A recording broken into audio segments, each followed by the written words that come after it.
Hello everyone and welcome to Game Reactor Live. And today is quite a special stream because for one thing it's an hour longer than usually, but also we'll be taking a look at 3 games. And not only that, we'll be joined by some of the developers that are making these upcoming games and have a little talk while I play. They will get to critique me playing their own games, which is going to be a lot of fun, I think. And of course we're going to talk about their game, the studio, and everything in between. Basically, whatever we might think of. But to begin with, we are going to be playing Lens Island, and we are joined by Julian. So let's say hello.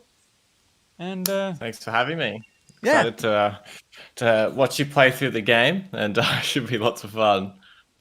Yeah, it's gonna be a lot of fun. And yeah, thank you for joining me. I realized that because, of course, Flow Studios is Australian-based in Brisbane, if I remember correctly. Yeah. It's about midnight where you are right now, which... Yeah, just 12:01. So I had lots of cups of coffee and are ready to go. Yeah, but you've been storing energy to be able to, be on fleek during the stream, as it were. Now... Absolutely. What we are playing right now is a Steam demo of the game that is available right now, but there has been a lot of updates to the game since that demo released during Steam Summer Game Fest, or they change the name all the times. It's Next Fest. Next the past one. It's hard to remember them all sometimes. Yeah. So yeah. Since I'm going to be playing that demo, but you have made a lot of progress since then. So we're going to be, pointing out stuff where, where you've improved the game and stuff like that. But enough talk. Why don't we jump into the game itself? And tell me a little bit. Tell me, like, in broad strokes, what is Lens Island? While I set up my character here. Yeah. Okay. So I guess the core aspect to Lens Island that was really important for us making it was duality of gameplay. So I guess at its heart, it's a home building, farming game, open world sort of survival crafting, and then cross that with a dungeon crawler sort of action fighting game. So really the essence of Lens Island is to combine 2 big genres together in a unique way. And in a sort of a cohesive way, with the specific art style and aesthetic choices we've made, we really tried to, I guess, tackle it in a different way and hopefully provide a unique experience that other people haven't really seen before. But yeah, like you said, this is just a very small Steam demo that we had during the Next Fest, a tiny, tiny slice of gameplay, a little sort of self-contained demo. So, look, you spawn on an island. You are currently on a miniature version of Lens Island, and you get to sort of run around. There is a miniature little sort of trade dock to your right there, which you can sort of interact. And, we sort of throw you in the deep end a little bit of the demo. So it'll actually be interesting to see what you do off the cuff without me actually explaining too much. It's pretty interesting seeing you swing around the axe already. One sort of, I guess, bit of info I'll give you, because there is a full tutorial for this in the release game, is the critical hit system. So as you're actually swinging your axe, you may notice there's this white circle that expands around your axe.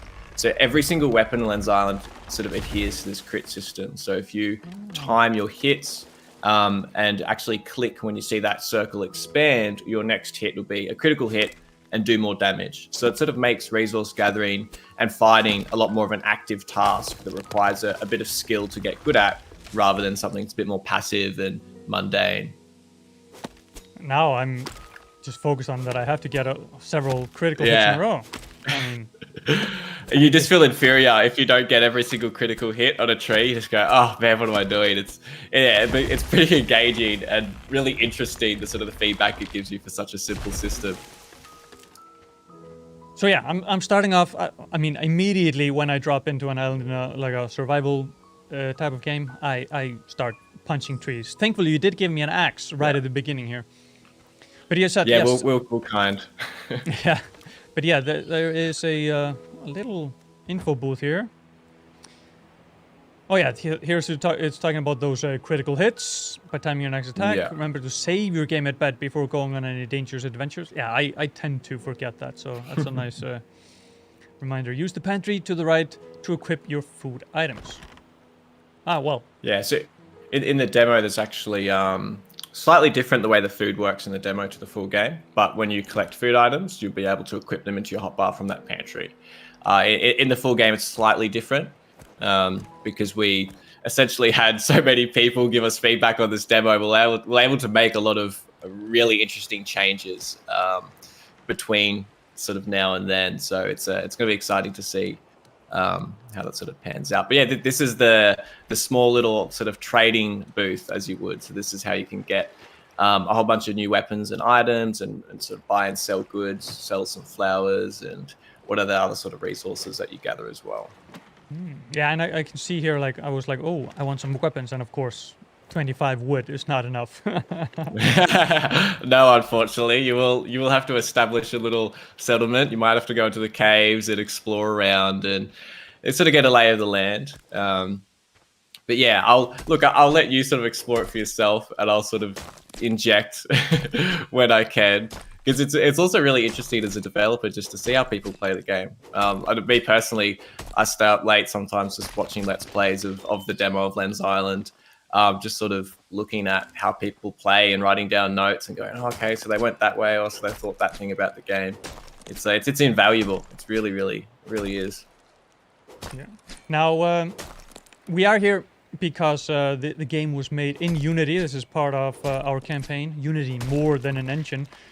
So, I mean, I would just like to ask, first of all, like, what was the reason that you decided to go for Unity above other engines already on the market? Yeah, I think the number one reason that myself and a lot of indie developers use Unity is just because of the approachability. It's something that it gives a perfect platform for any developer, small or large, throughout the whole spectrum of sort of game design studios can sort of jump on board and sort of hinge off Unity's sort of assets and their systems. And I guess because Unity sort of as a game engine is quite modular, so you can prototype really quickly using the asset store and just sort of, buying packages, and then also using all this Unity sort of internal packages and systems that they have. You can sort of pick and choose what you want, add it to the sort of the game, and then really quickly start prototyping and iterating. I think that was probably the key thing for Lens Island, was just because of how much content there is in the Unity engine and how much content there is for other people creating that for the Unity engine. It's really easy for someone just, in their bedroom to create a prototype for a game. And then if you want to take that more seriously, you can actually sort of dive further into the Unity systems, because a lot of the packages and the actual sort of standalone systems Unity have are really in depth and can go quite far. And I'd say really just that's probably the key aspect. And also I just love Unity. The UI, the interface, everything. I've dabbled with many other game engines, and nothing really quite gives me the same feeling. It's like, I was brought up using Photoshop, and I go to any other photo editing program, and I go, oh, I don't like this. This is weird. I need to go back. I need to go back to my home. Yeah. Everything I wanted is hidden away. And Exactly. And I think that's one of the key reasons why Unity sort of did take off early, was just because of that user experience. It's a very approachable engine, and it's something that stays with you, and you sort of take it for granted as well after a little bit. It's so I see you've made your way into the caves. So yes. You'll be needing a torch soon. Luckily, you're mining some coal now, so you'll be able to put that coal to use actually in purchasing a torch. Oh yeah, so I need to go back and buy a torch. I can't make one right here standing. No, not in the demo. So there will be so you'll be able to build sort of a workbench and have a full there's a full crafting system that you can do in your own little home within the full game. And we've sort of compacted that into a little miniature version where there's some tools laid out, and then you can just buy them with those given resources. The area that you're in now, I'd suggest sort of maybe have a little look around, try get a couple stones if there are any more while you're here. I think you might have. Oh, there's one more. And then you should be able to use, hopefully that should be enough coal. And then maybe they'll set you up a little bit a little bit better to see your surroundings further into the caves. Now, there's one thing that you mentioned there regarding Unity. You mentioned the asset store.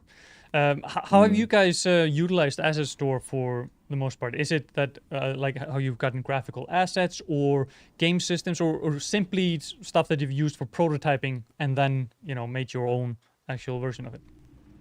Yeah, look, I think there's a pretty natural progression that most developers, especially indie developers, will take when it comes to the asset store. And a good thing, just because of how extensive the library of content is, it sort of perfectly facilitates this, I guess, sort of flow between prototyping to sort of building systems to polishing. Because what do you need? Awesome fibers.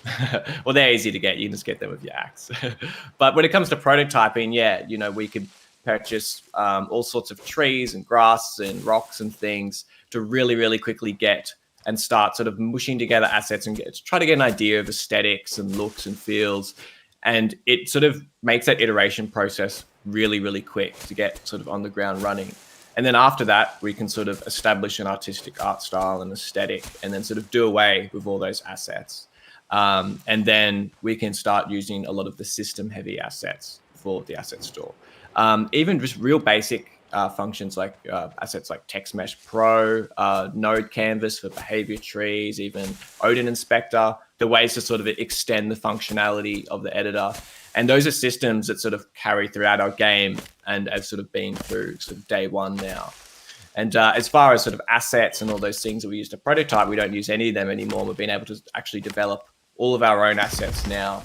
But the only reason we're able to do that is because we're able to prototype and iterate so quickly. And it's one of those things without libraries of assets and without an asset store, it's just so hard for indie developers to be able to prototype games because it's just so time consuming. They don't have these big art teams and art directors and concept artists, animators. They don't have all these people behind the scenes that can just, quickly whip that up on the fly.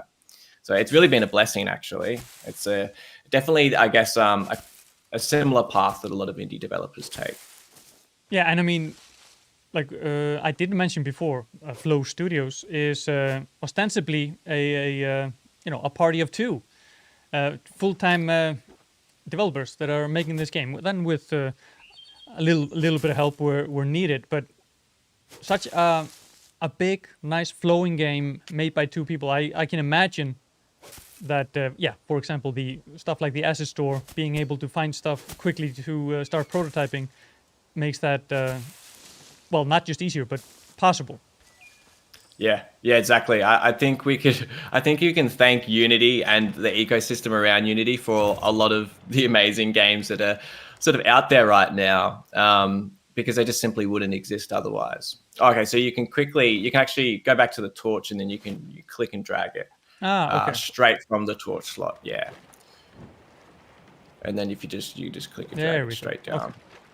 Yeah, we've sort of approached Lens Island and the inventory system a little bit differently than the typical, I guess, open world crafting genre.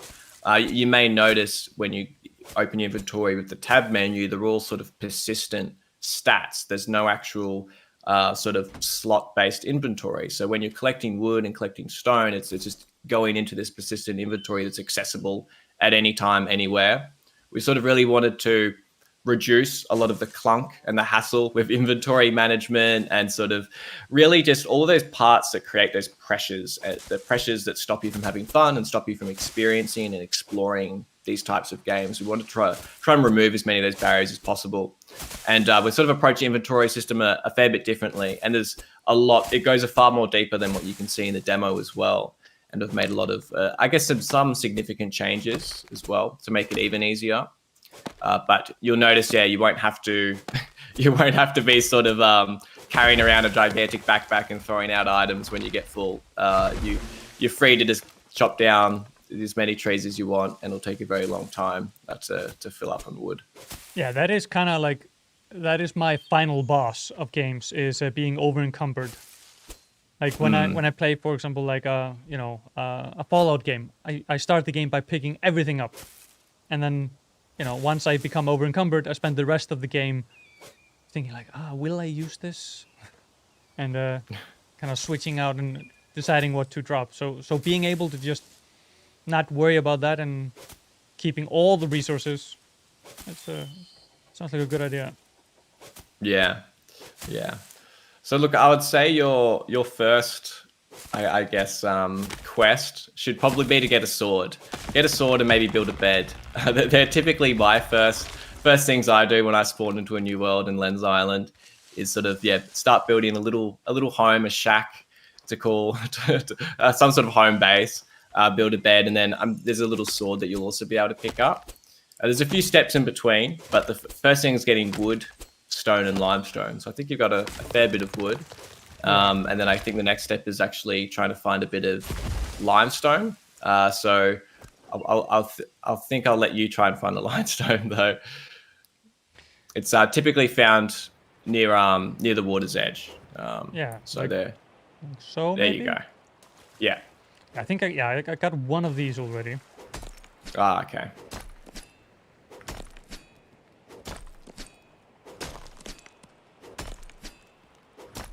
Yeah, it is getting quite dark. I feel like maybe I should be building myself some shelter already. Yeah, it sneaks up on you. It sneaks up on you. That's the amount of times that I've been playing in the dark because I'm just not prepared to build a torch or a bed yet. I'm too busy sort of exploring or dropping down trees.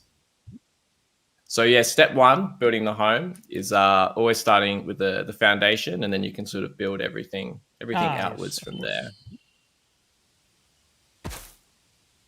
And then if I want it to be a little bit bigger, I can... Okay, and then let's get some walls. There you go, professional home builder already. Oh yeah.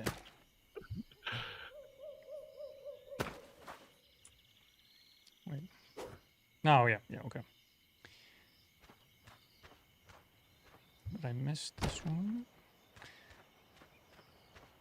And then put the door here. And one more wall. Or do I have a wall here you're already? out of resources.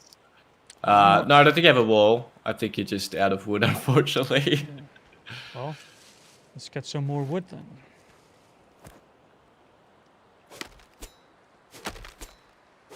I may have been a little bit ambitious with my first home.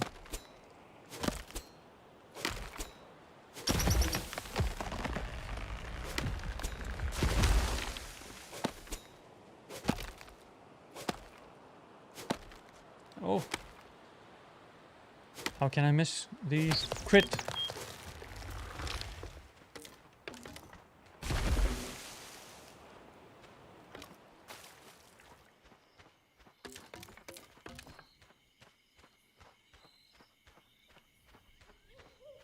Should be enough for at least one more wall here.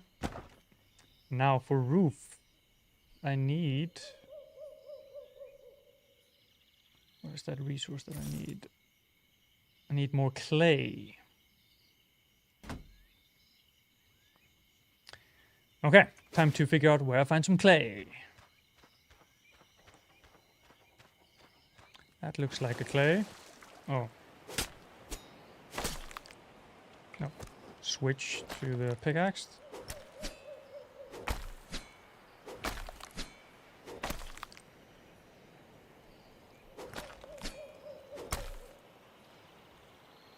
Are you still with me, Julian? It seems it may have frozen here. Oh, let me see if I can fix that. Ah, we're back. Oh, yes. Quick freeze, but we're back. I thought I lost you into the void, but momentarily froze. Although, can you try turning your video back on? Let's see if...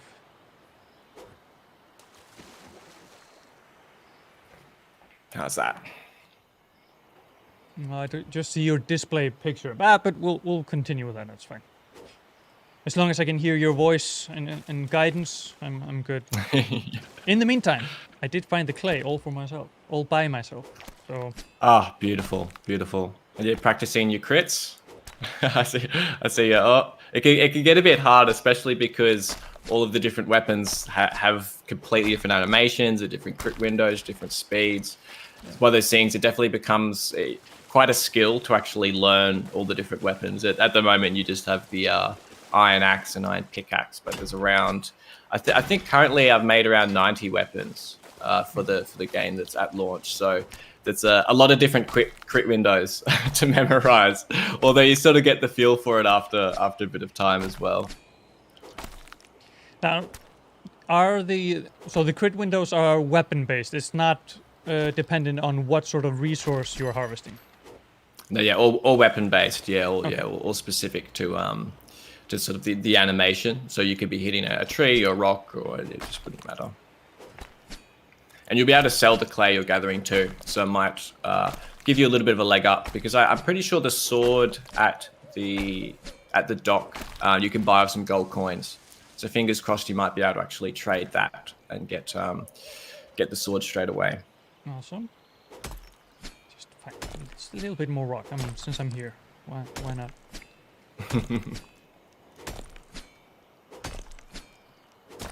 Now, the resources on the island, do they progressively come back, or can you just, industrialize an entire area and then they'll definitely respawn.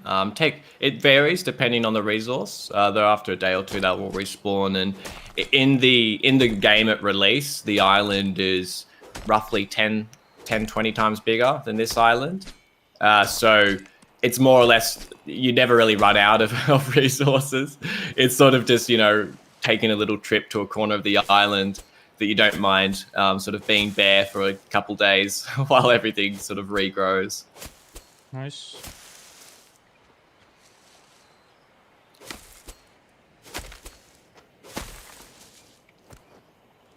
Nope.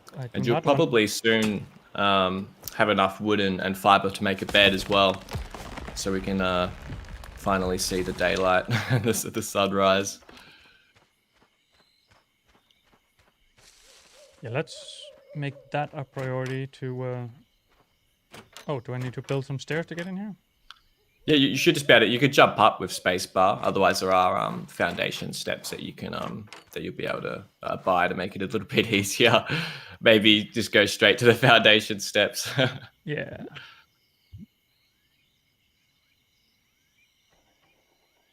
Oh, you just can't build over the player. Ah, okay. There we go. I was in my own way. Okay, then let's take a look at what we can build here. A bed would be... Yep, so it should be... Here we go. So just a few more fibers. Yeah. And if I check my current fiber... Yeah, I have 14. I need 20, so... Another thing that might even be worth doing is... because all the different weapons throughout Lens Island have different efficiencies. You may even get your 6 fibers just from these 2 plants, or 5, of course. So all the different weapons have different efficiencies. So obviously the axe is best at chopping wood, and the swords are great for slashing. So what you can do is, when you do eventually buy that sword, you'll be able to gather fibers a whole lot quicker, because you just be able to cut them down really quickly with 1 or 2 slashes. Ah, there we go. I can see the light. Yes. So we spent a lot of time working on that water shader and all the lighting. It's something that's constantly evolving with Lens Island. It's been a lot of late nights, me tweaking sliders and playing with values to just get everything looking just right. Yeah. I mean, it looks, with the reflection here in the ocean, it looks mighty nice. Like with the sun reflecting here.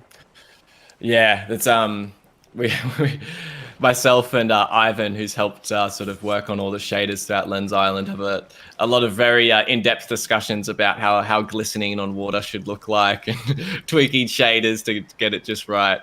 So there's been blood, sweat, and tears put into every little reflection of that water.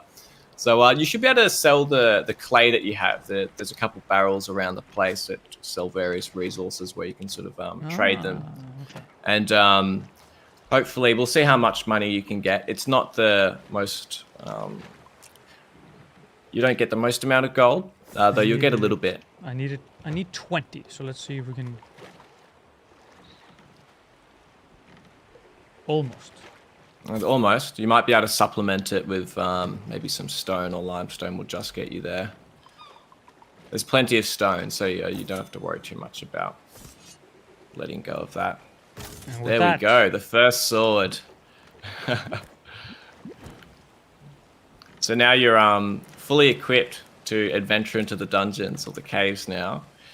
I guess it's up to you if you want to sort of, because there is farming aspects to Lens Island. There's a whole lot more home building, and there's a lot of things you can build to start to establish yourself too. You can build refineries and all sorts of sort of items to start refining down resources and getting iron shards and all sorts of things. You can also just go in the deep end, I guess, down to the dungeon with a sword. It's up to you. I guess that's sort of the nice thing about Lens Island is there's plenty of different ways to progress throughout the game, and you can actually progress very, very far throughout the game.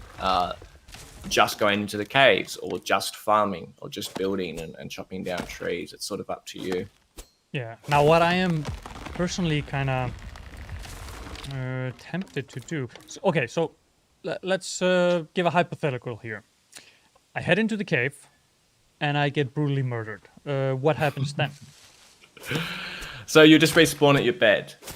You will lose any resources gained since you last saved, since your expedition started. Although all of your items and everything else will stay the same. Oh, you got some bees. There's a small chance when you knock down some trees that you disturb a beehive. So you sort of have to always be on the ready when you're chopping down trees to be quickly roll away. So that there actually is an ability. We haven't really dove into it too much yet, though there is, I guess, all sorts of abilities with all the weapons. So you can roll with Q on the keyboard, and that's just sort of tied to your character, and you can just roll at any point. Oh, yeah. And then there's also abilities tied to weapons. So even the sword that you have actually has an ability. So if you equip the sword, you'll notice a W ability pops up on the hotbar, and then you can use that secondary ability to do sort of a larger strike for some more damage. So all the different weapons have big varied sets of abilities that you can chain together, and the whole critical hit system actually works with those abilities too. So you can chain them together and do further damage as well if you sort of line all the timing up.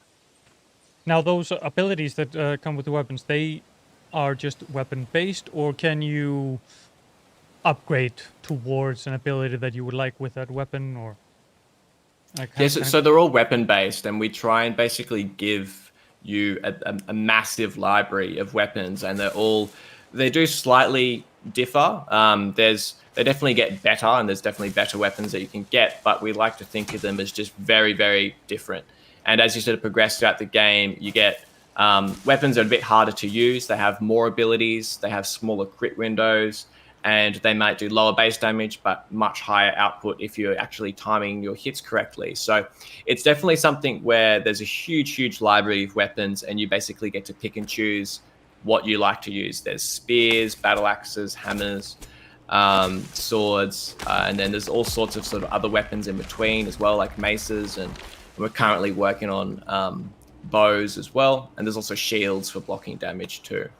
So there's a very wide library as sort of an arsenal of ways to equip yourself, and some of them may have no abilities, some of them may have 4 abilities. It's all dependent on the weapon. Okay, and now I'm thinking: if I go into my bed and sleep, do I then save, and then I can head into the... You can save the game at any point at your bed. So if you're wanting to get a little bit dangerous, I'd maybe suggest just quickly jump into your home, save the game, and then you'll be fine, and you won't have to worry about dying in the caves or anything then. It's time to Leroy Jenkins this. Because this is definitely the whole dungeon crawler, I guess, aspect to Lens Island, where you sort of get yourself ready, you position your hotbar, equip everything that you need for your little expedition, go save your game, and then you head down to the caves ready for an expedition.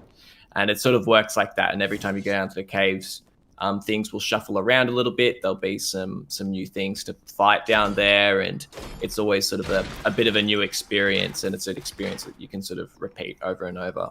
Yes. Now, do I need to be worried about the durability of my No, tools and weapons? there's no durability in anything in the game, so you won't have to worry about your sword suddenly breaking over a stone at all. Actually, so again, that's I guess just part of our philosophy of really trying to make it a lot more digestible and get all those sort of I guess bits of these games that I personally and the rest of the team find to get a bit tedious, a bit arduous.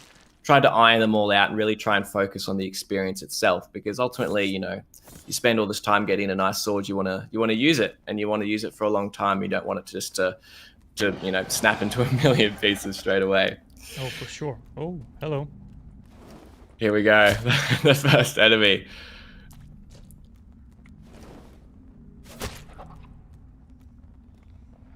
Ah. We did really well to land those two abilities. It could be... Oh, there we go. It definitely favors being agile and keeping on your feet. I think it's an important part of the movement system, and the combat system is constantly sort of moving around. And don't forget you have the roll too, so you can use that to your advantage as well. If you need to get out of a sticky situation, you will just have to avoid rolling off the edge as well. Yeah. And now I also have some berries, so I can bring my health up a little bit. Yes.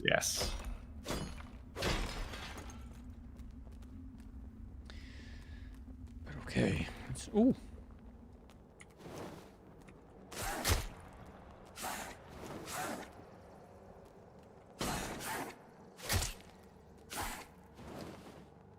Ah, I'm trying to use my W before it is ready. Ah, of course.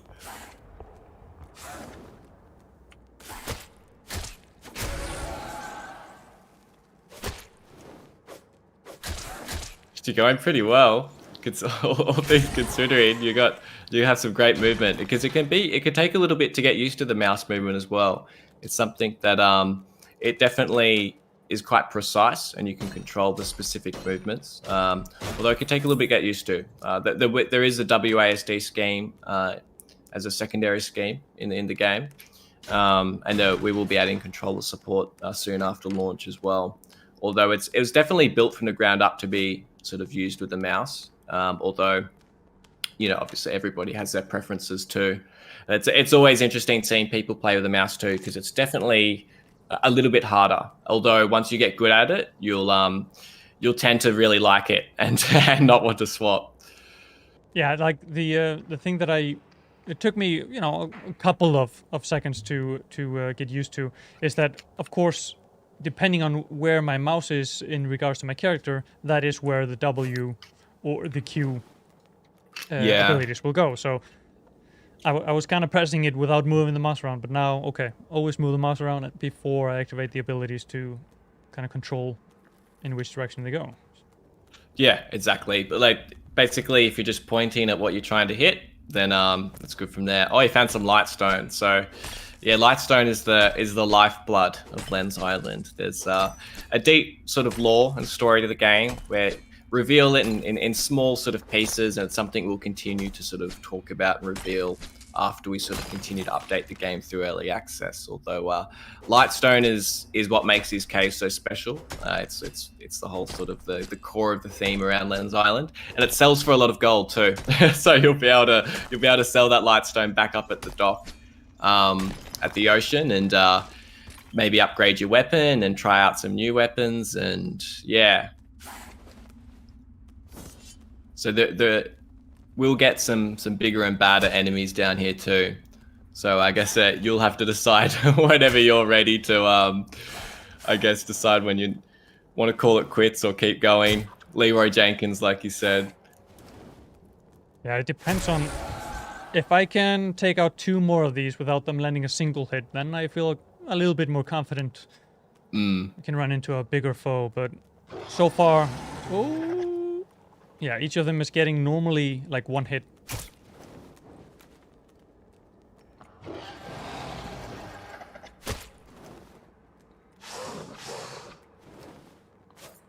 Oh, missed it.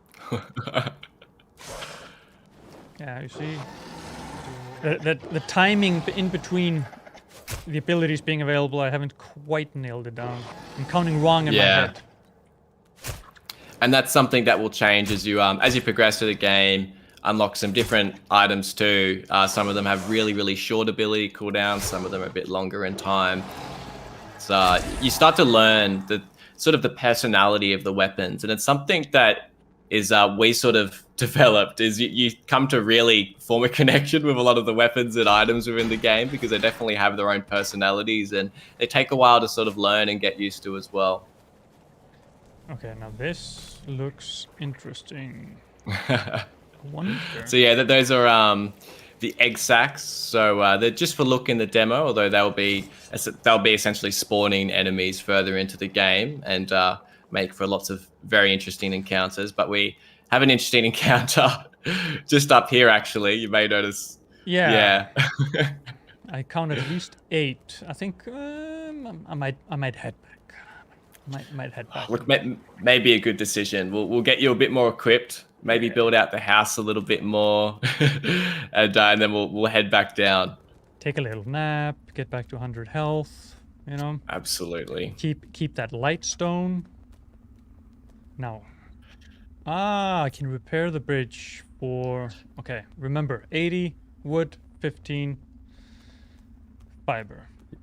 Yeah, there's a lot of repairable items all throughout the game. So there's Lens Island, the island that you do live on, is it's a long forgotten island. So you sort of, I guess, reinvigorating the island as sort of the player Len, and there's a lot of things you can repair and upgrade and uncover all sorts of different areas to get to above ground and underground as well. In the full game, there's all sorts of sort of separate smaller islands that you can get to and repair items and really explore, especially down the caves too. There's lots to explore, many different pathways.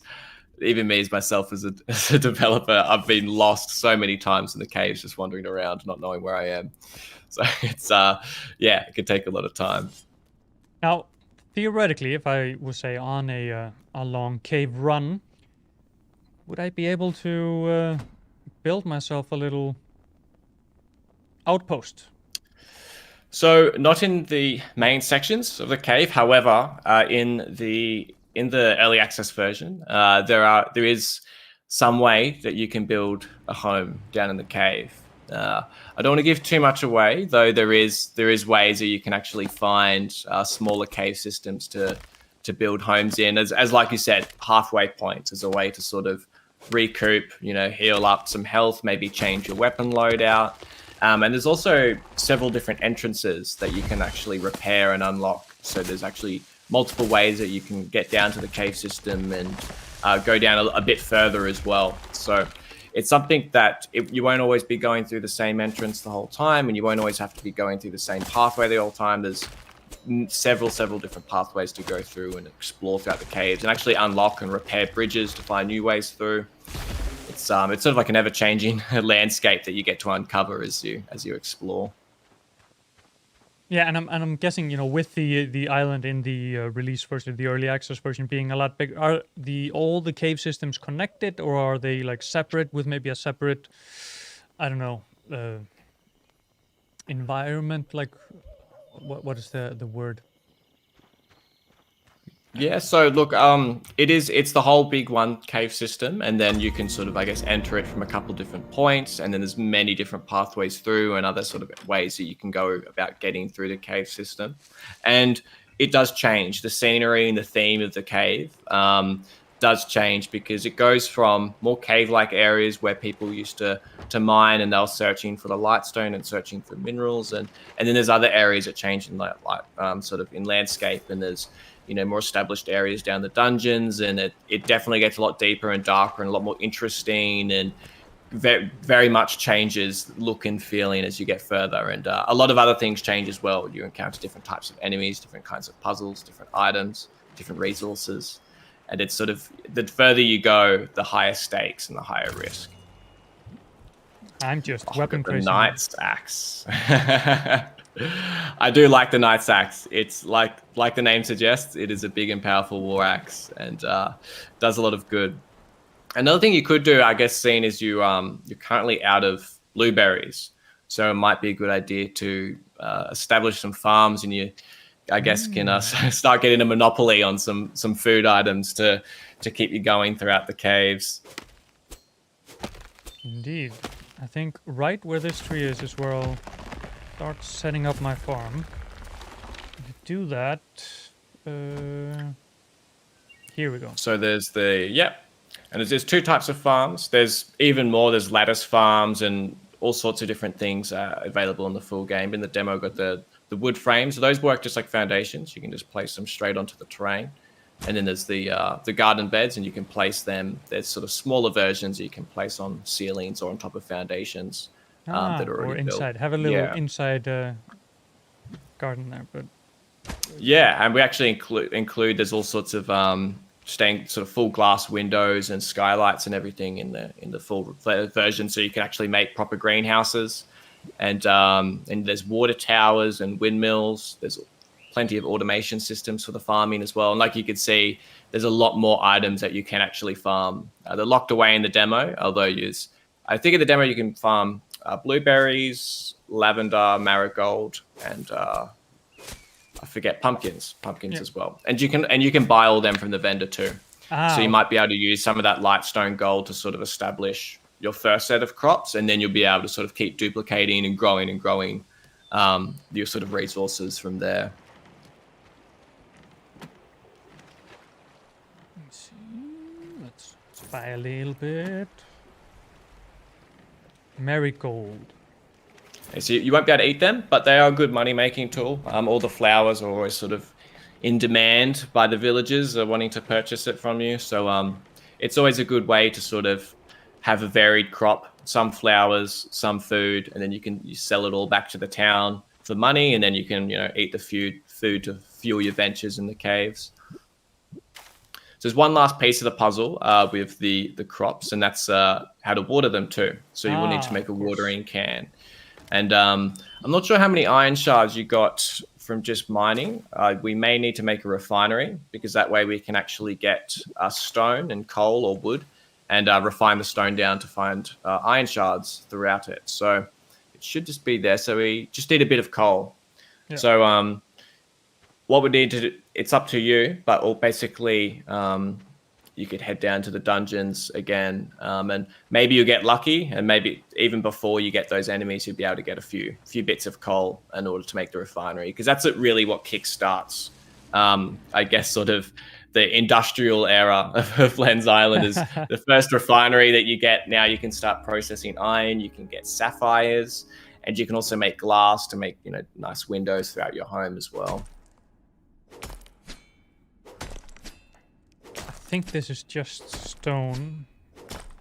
Yeah, you will see veins of coal or iron. I think that one's stone. You'll be able to tell. Oh, and you even got a light stone out of it. That's very, very lucky. I think there's about a 1% chance of that dropping.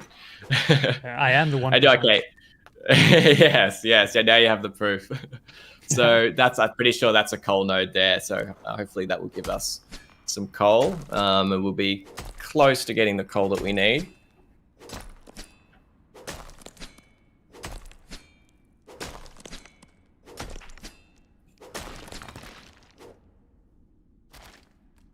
It's funny. That should be enough.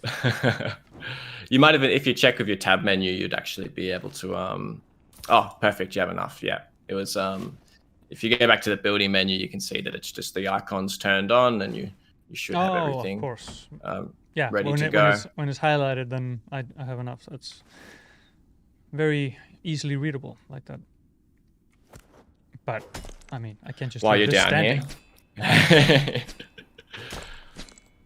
But yeah, it's funny. One of the, I guess, bits of feedback that we got a lot early on for Lens Island was the animations. And it's interesting actually talking about Unity and how we sort of integrated it. Is we use all mocapped animations, and with early on we were able to actually purchase some really nice mocap animation sets from the asset store and from the Unity partners. And using the Unity animation system itself, I sort of taught myself to manually keyframe animations and actually edit all of this mocap data directly in Unity. So it's been pretty fun. So yeah, you can place the refinery anywhere on one of your foundations, and And then if you walk up to it, you'll be able to actually put in. You have to get a bit closer to interact with it, and then here's where you can sort of add in wood or coal. So wood will burn a little bit quicker, although it will burn faster, and you sort of use up more. And then coal lasts a little bit longer, and then you can sort of choose whatever inputs you want to give it,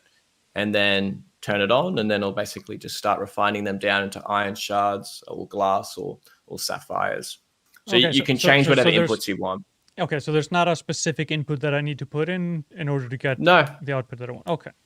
Yeah, so if you were just to, let's say, just be refining down stone, it would actually be refining 3 times faster. And then if you were to refine stone and limestone, it would be doing it, 2/3 of the speed. And then clay would sort of use up all of the speed and the grunt from the refinery and distribute it evenly between all 3. Okay. But yeah, while this cooks, let's see if I have enough cash to buy that watering. So I think it's 15 iron 15 shards. iron So you got the wood. So I think you should have enough stone in the refinery cooking, and that will basically give us what we need to start getting some blueberries.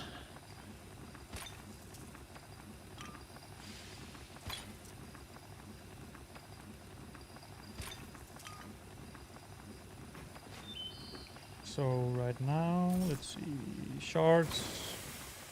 19. Perfect. So you've already enough. got enough.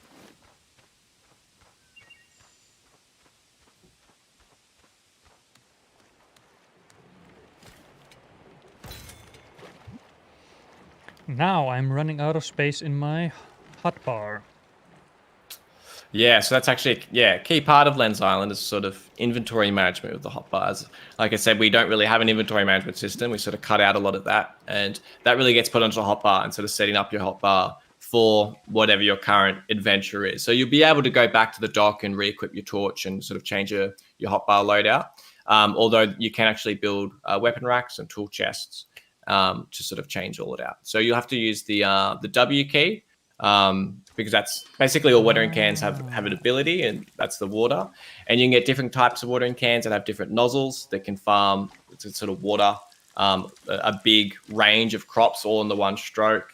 And they have different charges as well, and you can get all sorts of different watering cans.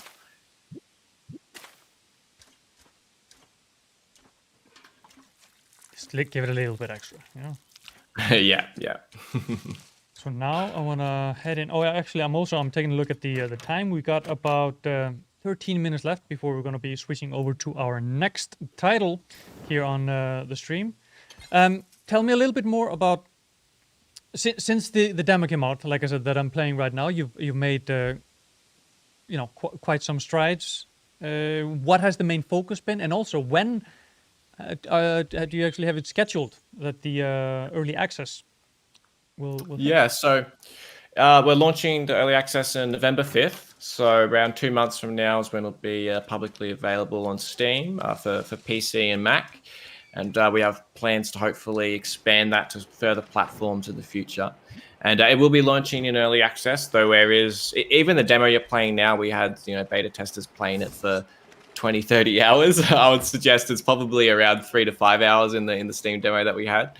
Though in the current version of the game that we have right now that's sort of nearing being finished, you could play it for a very, very, very long time. And really the difference between what you're playing now in the game is, well, honestly, it's a massive difference. It's sort of sticks and stones. So it's a lot more content and a lot more systems. So pretty much everything that you can see, just imagine it, double, triple, 5 times as big with more content and more refined. So the island is far bigger. There's a full town. So there's actually a complete town that you can visit, interact with all sorts of NPCs and sort of buy and sell and trade with them and buy weapons from them and all sorts of things. You can even play blackjack, with a pirate.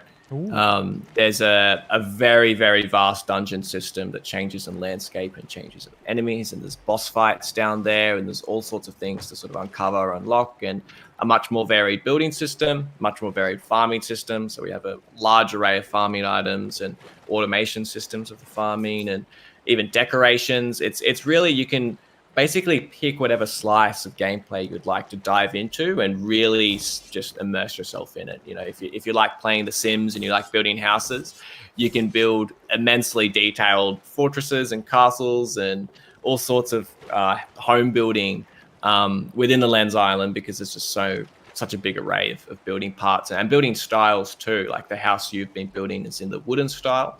There's also, even in the game you're playing right now in the demo, there's a stone style and an ornate style as well. So you can actually upgrade and change the look and feel of your home as you go.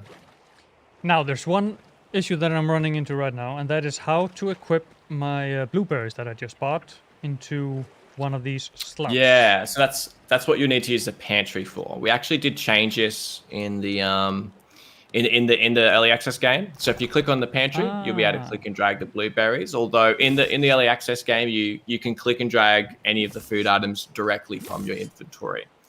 So it's something that, again, just after sort of feedback and after playing the game ourselves, we continued on that same sort of thought that we really want to remove any sort of hindrances from the game and really make it a seamless sort of process. And making the food part of that persistent inventory that you can just access at any point really just made it so much more of a sort of a pleasant experience.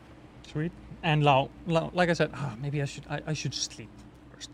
I was just thinking, it is getting a bit dark. I've made a lot of changes. I'm going to save. But then for the last 9 minutes here that we have with the Lens Island, I'm going to try to go into that area. Yeah. Where we saw all those enemies. I have faith. Look, I have faith in you. I was very impressed with the way that you handled the enemies at the start. Even me, myself, I could be pretty abysmal at the combat sometimes because, I spent all this time making the game. I don't actually, play it all too often, seriously. So I've seen a whole lot of testers be amazing at the combat and just put me to shame. But it can be quite hard. Although I would be pretty confident in your battle axe. That can really do some damage. Although one thing you'll learn is it's a two-handed weapon, so you won't be able to have your torch out while you have it out.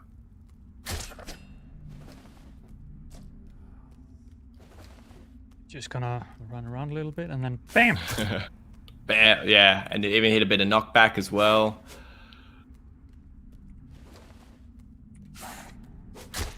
Missed me. Okay. Beautiful. It did get some damage in though, so let me just eat a couple of berries. I think that probably the best strategy of the battle axe is to try and get a few clicks off in a row, and if you can hit a few crits with the swipes, you'll put in some damage. You'll get them done pretty quickly. Okay. There we go. Yeah. Indeed. Yeah, you know what? I actually forgot about the crits there for a second because I forgot. Yeah, there's also crits for the weapons, not just for the tools. Yeah, every item in the game sort of has the crit system, so that's how you can really do a lot of damage, and it sort of really keeps you on your toes and it makes it quite involved, the combat system. It's like we really wanted to add a high skill ceiling for Lens Island because it is, a dungeon crawler-esque game, and there are all these sorts of dungeon crawling and combat sort of intensive elements. We want to really let those people love that, side of the game and be able to sort of dive into it. That's a big one. You got one of the big ones, yeah. Oh, almost off the edge there as well. It's getting a bit tense.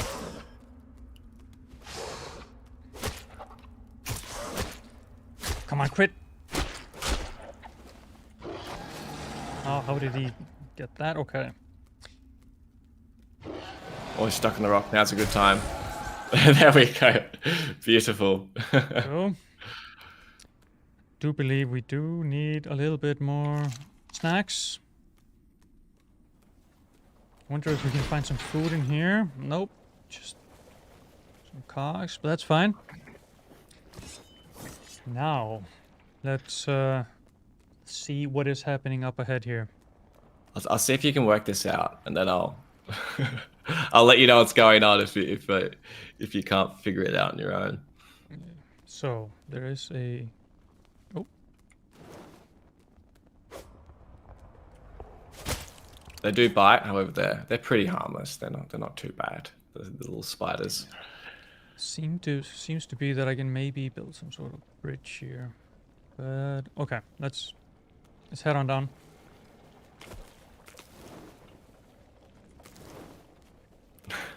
Okay.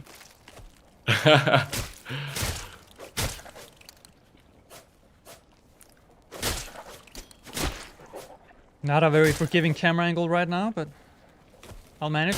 Yeah, so this puzzle is meant to be played from above. So I guess the idea is that you try not to fall down into the spiders. So you can actually jump across those. You don't need to build anything. You're actually able to simply, but you will need to be quick. Try not to stop, because you'll you'll see what I'm talking about. Oh, beautiful! First time. There we go. And here I thought that, slaughtering the enemies was mandatory. No, and I'd say a lot of people go in head first and they wave their sword about trying to kill all the enemies, and they realize they could have just jumped over over them the whole time. So you have a bit of choice here. There's two different. You could go up or you could go to the right. We have a few minutes left, so it's up to you if you want to go full Leroy Jenkins. Yeah. I'd say you might as well. So go to the right, and it gets a bit dark and a bit scary, and we'll see how far you can go. Into the corrupt caverns. Ooh, even darker. Okay. I think I'm gonna be using my sword in here then.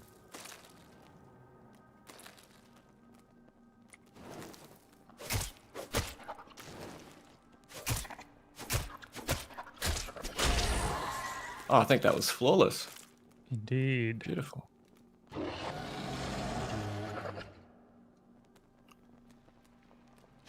Ah, wrong button. Oh, run.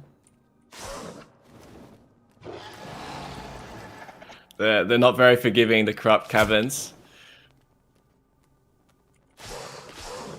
Oh, I'm just making it interesting.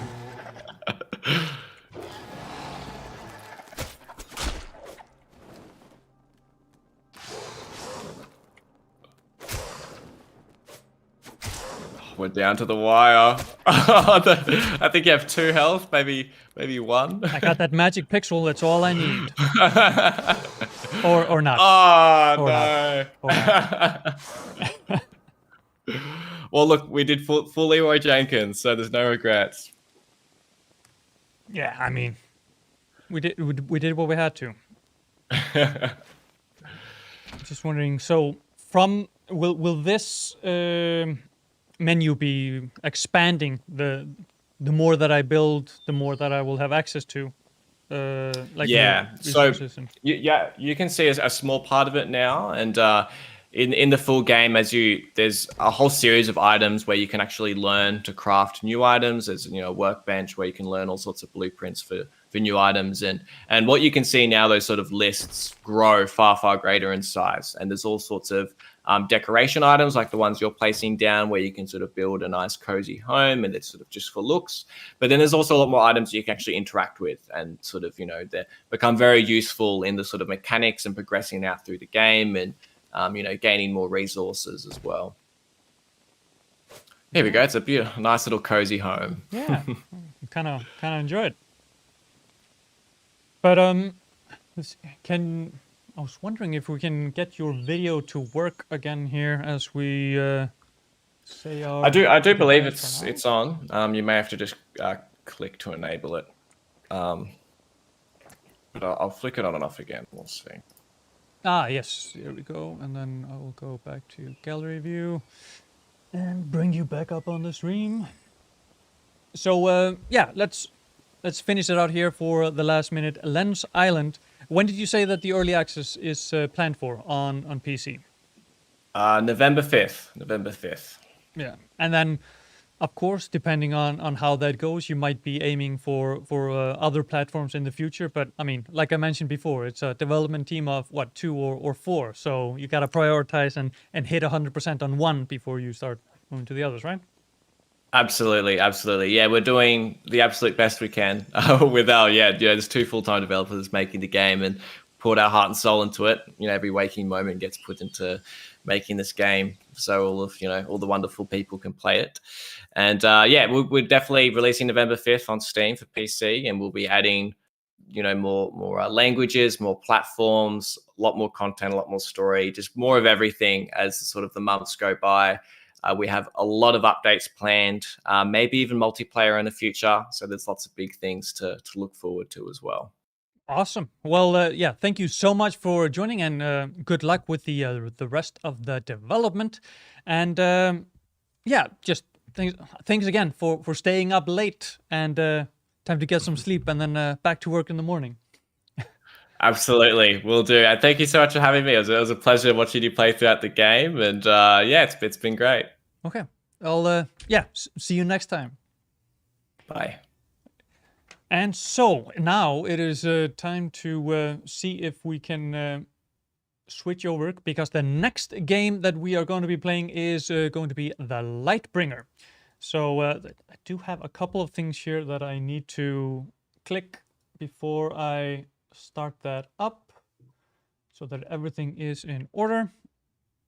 And the next thing that I need to do is here, properties, change that to the Lightbringer.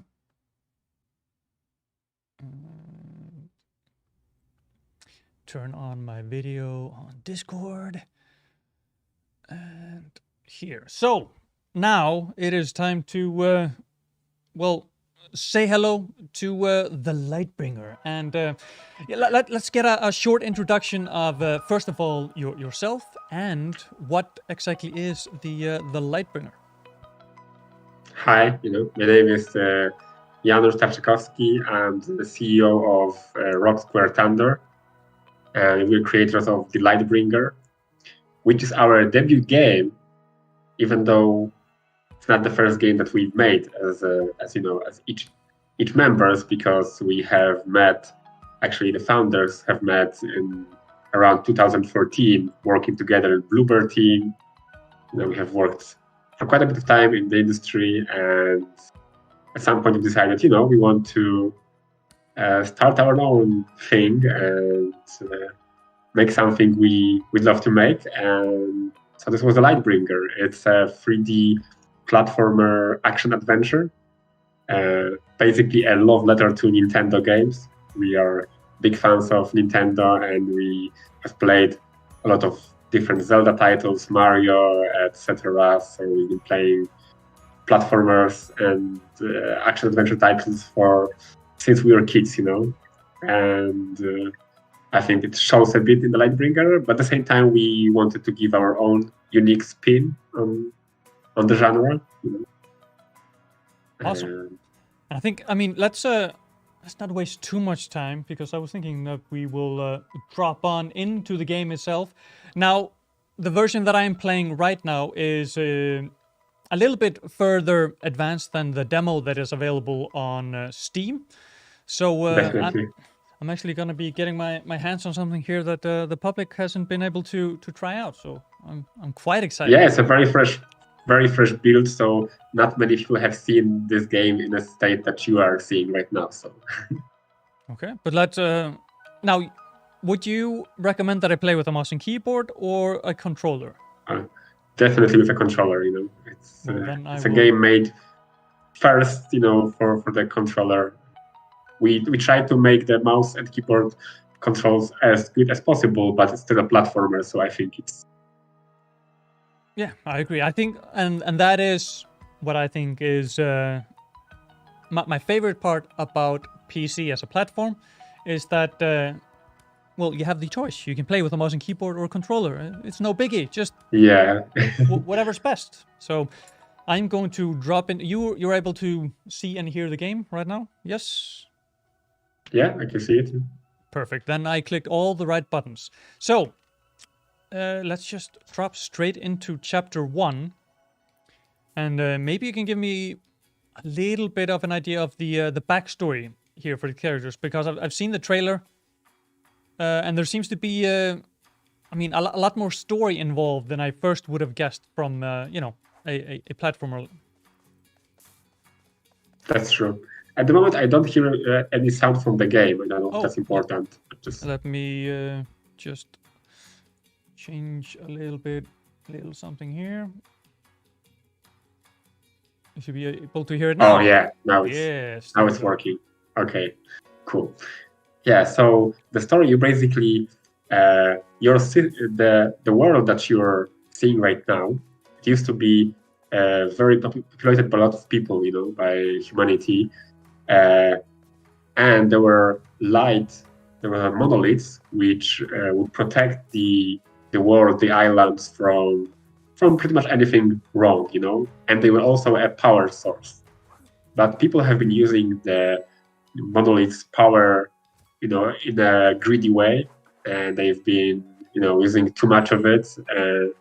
And at certain point, the monoliths have erupted with some sort of corruption. Something came from below the ground and corrupted the world. So currently, the humanity mostly have left to the last bastion, as we call it, and only few remaining NPCs that you can find in the world. And your older sister have gone as the Lightbringer, so someone who's basically a warrior supposed to fight the corruption and bring back the light. She has gone to try to fix the situation, but she hasn't been heard since, and you are finding like letters from her to you. So you have embarked on the journey to follow into your sister's footsteps and try to figure out what happened to her, and also try to maybe help out with whole saving the world situation. Okay. Now, yeah, that like I said, that is quite a bit of backstory there. Of course, fitting as well, with the status of the world right now with global warming. It's like, oh, playing a game where they've overdone it. It's pretty fitting. If only fixing it would be as fun and easy in real life. Thank you. Yeah, so also the thing important about our story is that we tried to make it, we wanted to tell the story in verse because we want for it to be a bit of a fairy tale, to be, poetic, not straight up prose. So everything your sister says is in verse. And of course, we are a silent protagonist, so we only hear our sister. Oh yeah. Talking in the game. And we have a lovely voiceover by Elinor Moren from Sweden. Yeah. Now, I want to ask, how did you mention at the beginning just how big is the studio that is working on the game? Currently, there is 10 of us, but for the first year of development, we have been only 3. So we have founded the company. It's just a three-person affair, but now we have managed to grow to 10 people. So yeah, so our team is really great to see because since we were joined by so many talented people, the game has, I would say, shoot up in quality. Making a game in such a small team is quite hard, and having more creative, great people, definitely helped a lot. Yeah, and so I'm really proud of the quality that we achieved. Yeah, for sure. And what was the reason that you decided to make the game in Unity? Was it had you been using Unity before, or what was the reasoning behind that decision? Yeah, we have been using Unity since I think version 4.3 or something like this. So very long time. We started in like 2014 when we worked on our first game together in Bloober Team. And since then we have used few different engines, but I think Unity is something we always come back to because first of all, it's very easy to use. There's tons of great tutorials. It's very easy to just open Unity and start creating something. And you have a whole asset store environment, which is just great because you can always find something to start prototyping. Like for our character controller, we have tried many different approaches. We have created our own controllers. We have used Unity's built-in controller, and then a few different assets from the asset store.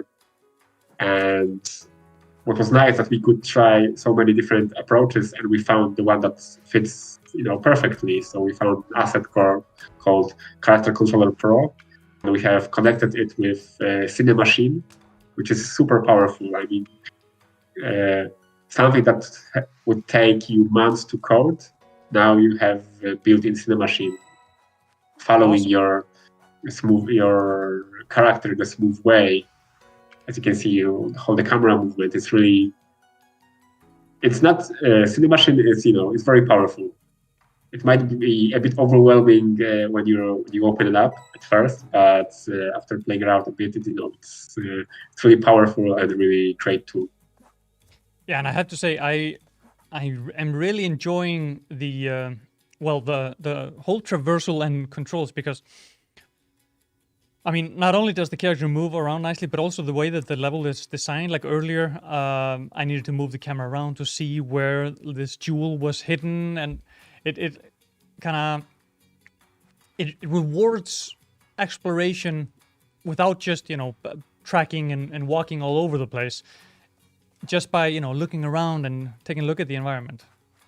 Yeah, thank you. It was actually a very kind of a tough thing to figure out. It was something that we have iterated a lot, because we didn't want to. I would say the easiest way would be to just have like isometric camera, right? Yeah. But then we wanted the player to have the freedom, even though it's quite hard to actually design levels this way, because you have to watch out to not obstruct the view too much. You have to figure out how to avoid your characters being hidden from you for too long. But as you said, this is very rewarding after you find secrets by exploring, by moving the camera. It's a great feeling. Yeah, and although also it can be frustrating sometimes. Yeah, I also just learned that it's not very punishing for when you accidentally, or in my case, very intentionally, just to test it out, walk off the map. Yeah, we try to be I would say, laid back in the first levels to allow the players to experiment and learn how to use the mechanics, right? But the later levels are actually quite hard, so it can be quite challenging later on. But the first level is a playground for you to explore and to get to know the mechanics. Yeah, you gotta ease into it. Exactly. To be honest, the later levels, even for me, after playing this game for almost 2 years, the sequence can be quite challenging. For a second there, I was like, how do I make it over to that rock? But then I remembered, I can charge up my boomerang. Yeah. Nice. Good job. And you can also aim it if you use like the left trigger, right? Oh, yeah. So we have a special aiming stance, which works a bit like twin stick shooters. That's for better precision with your boomerang.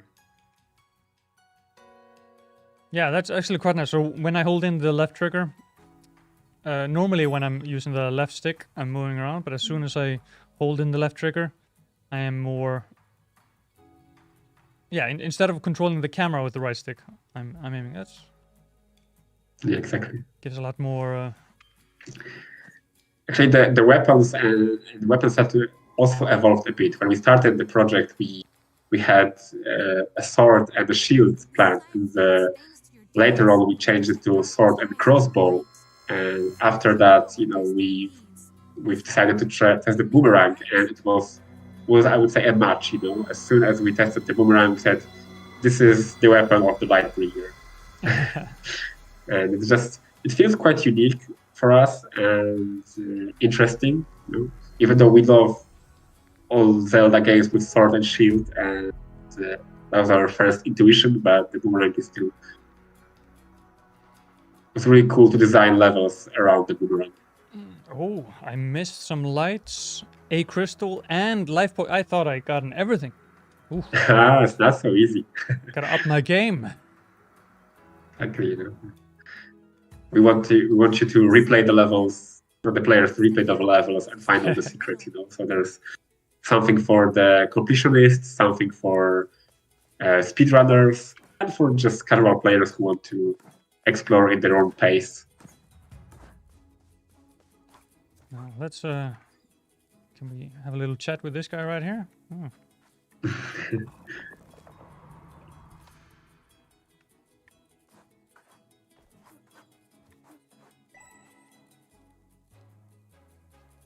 Yeah, and continuing the topic of Unity, I think one thing that we really like is the integration between Unity and Plastic SCM. We have been using Plastic as our source control. Actually, I have been using it for like 4 years, and before even Unity acquired those guys. So I was like, it was cool to hear that they are tightening the relationship. Because I think for game dev, Plastic seems like the most intuitive tool for source control. Yeah, So and that is definitely, that's something that we covered in our video series, Unity More Than an Engine, and something that I actually wasn't quite aware of how important version control is, especially now in these days when it's all mostly work from home or a hybrid of the two. Is that, well, yeah, give me a quick explanation. What exactly is version control, and how has Plastic SCM made it that much easier for you guys? Yeah, a version control system is something that allows everyone on the team to collaborate and to not have any, I would say, conflicts, right? So let's say I create some code and I can quickly push it to the server, to the source control server, and the artists or designers can download it and have it in the game in a matter of seconds, right? And the biggest issue always in source control is actually the binary files, because it's quite easy, like using Git or pretty much any source control system, to work on text assets like code, right? It's easy to merge. But let's say that two-level designers start working on the same level. And a level is a binary file, right? So how do you make sure they don't pretty much destroy their work? The level designer will delete something and the other will. So what's really cool about Plastic is that it has a very nice file locking system. So it's very easy to lock the level or lock the prefab. And everyone on the team sees that this file is now exclusively locked and you cannot change it while someone else works on it. And then after they push it to the source control, then you can, start working on it. And so there's pretty much never any conflicts. I remember a few years ago, when we were at work working, for example, with Git, there will be always problems. There will be always like designers coming to programmers and saying, oh, something showed up to me in the source control system. I cannot, I don't know what to do. And there will be, insane amount of conflicts every day. And be very painful. So for us, the Lightbringer, we pretty much never had any issues with the conflicts on our game. Yeah, and I mean, I believe you can actually have two people working in the same branch at the same time. Maybe working on the same stuff, maybe different iterations within the same branch, and then later take a look at, okay, this works from here and this works from here, and then combine them and merge them into one unified branch where you have the changes from both of them that are working, right? Yeah, that's true, and you can easily switch between platforms, between branches. It's very powerful. So I can't even imagine making a game without source control system. And the better and the more intuitive the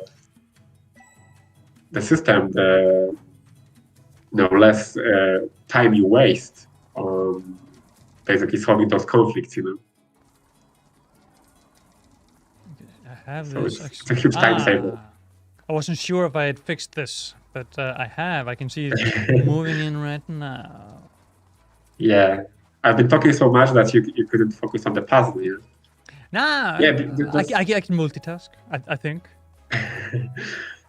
That's the thing about Lightbringer, that it's a mix of platforming but also a lot of puzzles and the combat. So we like to change the pacing a bit. So it's not like only puzzles or only platforming. We like to change a bit between all those modes.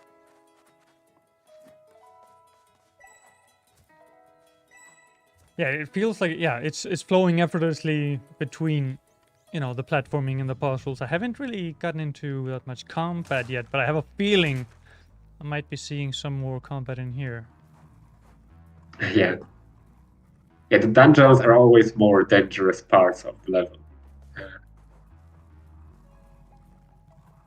The above ground levels are a bit more focused on exploration and puzzles, and the dungeons are more focused on like traps and enemies, and they're definitely much more dangerous. Okay. There we go.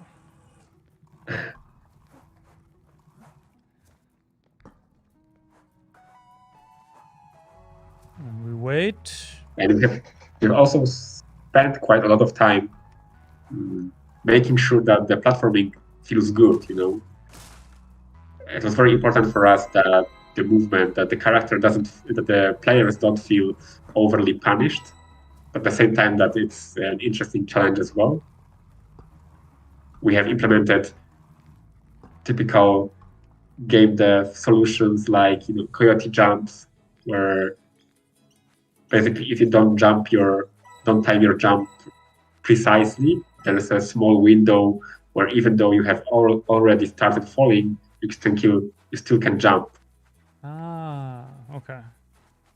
So the players don't notice, because it's very easy to make a punishing game, to make it pixel perfect, which can be quite frustrating for the players.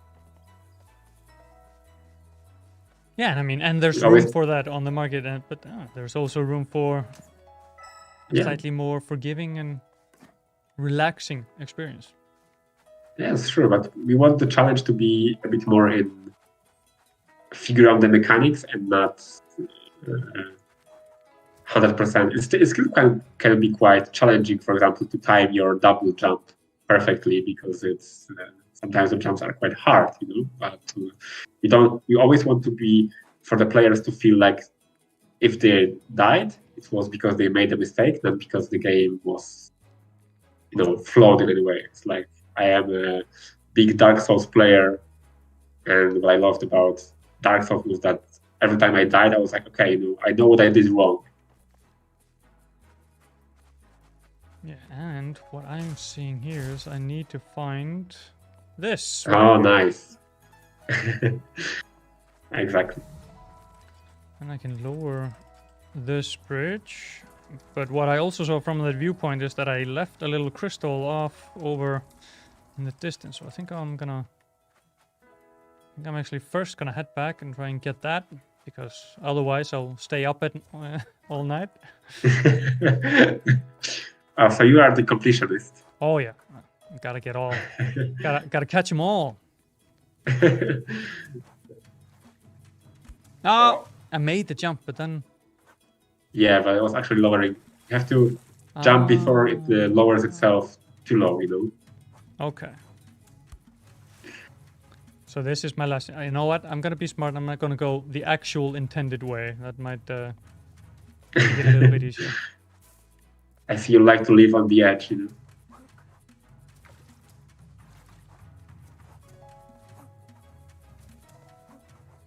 Now there's a potion over there, and oh yes, yeah, it's almost worth it. I'm still 2 hearts lower than when I started, but. And now you have the key, so you can open the gate there. And yes. Oh, okay. I immediately goofed it. Just keeping an eye on the shadow. Ooh. If you go to the main menu, you can actually go to the next level right now after. Ah. If you want, of course. Yeah, You can try that. I'm gonna try this one more time. Like I said, I have a hard time leaving it It's like nice that. that you. It's a good sign, you know. If you were like, "Oh no, I don't want to play this again," then that'll be Oh yeah. a bit more worrying.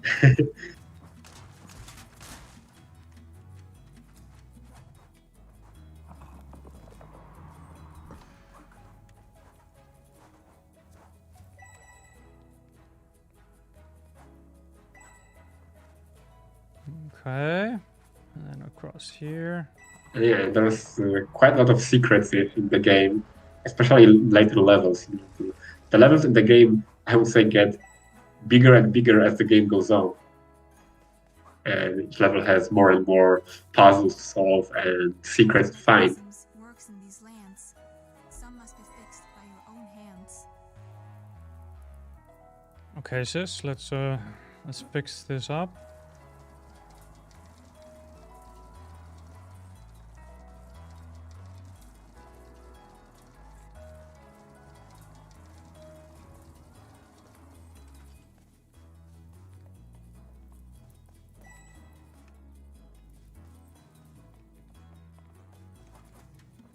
Go this way around.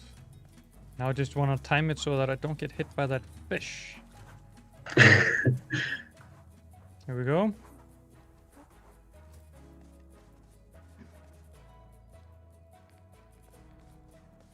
Oh yeah, things are looking up on this run.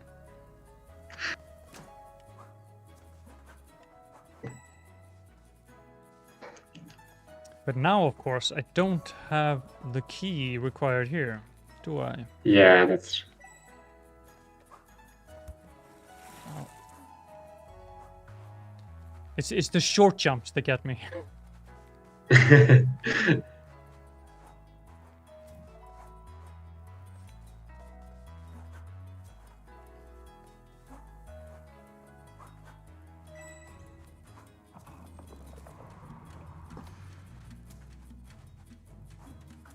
And you will be even surprised how an interesting of a challenge, programming-wise, was to actually nail the shadow, below the player.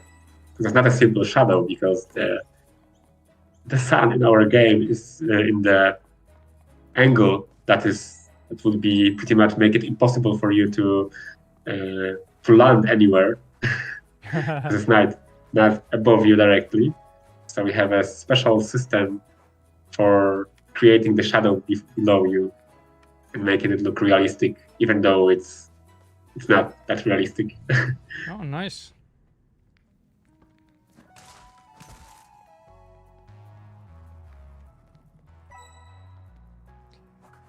One of the big parts of the Unity ecosystem, aside from, of course, the creation engine, is the asset store. Now, you mentioned a little bit in the beginning of how you've used that to not only. I mean, you mentioned mostly gameplay mechanics that you've gotten and then tweaked. Did you also use it in terms of visual assets or? We have definitely used some shaders to have this cartoon style, but for the visuals we have mostly done by ourselves because it's the easiest to achieve, a unique look. But we have been using quite a few shaders. But apart from that, I think something that we used extensively is visual scripting. So we have used Flow Canvas and Playmaker for our designers, and both graphic designers and level designers, to script interactions, particles, even small interactions like you enter the grass and there's a firefly coming from the grass, right? Sometimes. So there's a lot of small interactions, and if the programmers had to do everything themselves. And for the first year, the programmers was basically just me. It would be almost impossible. So we have used the visual scripting. Well, I especially love the flow canvas, which is it's heavily inspired by the blueprint system from Unreal Engine.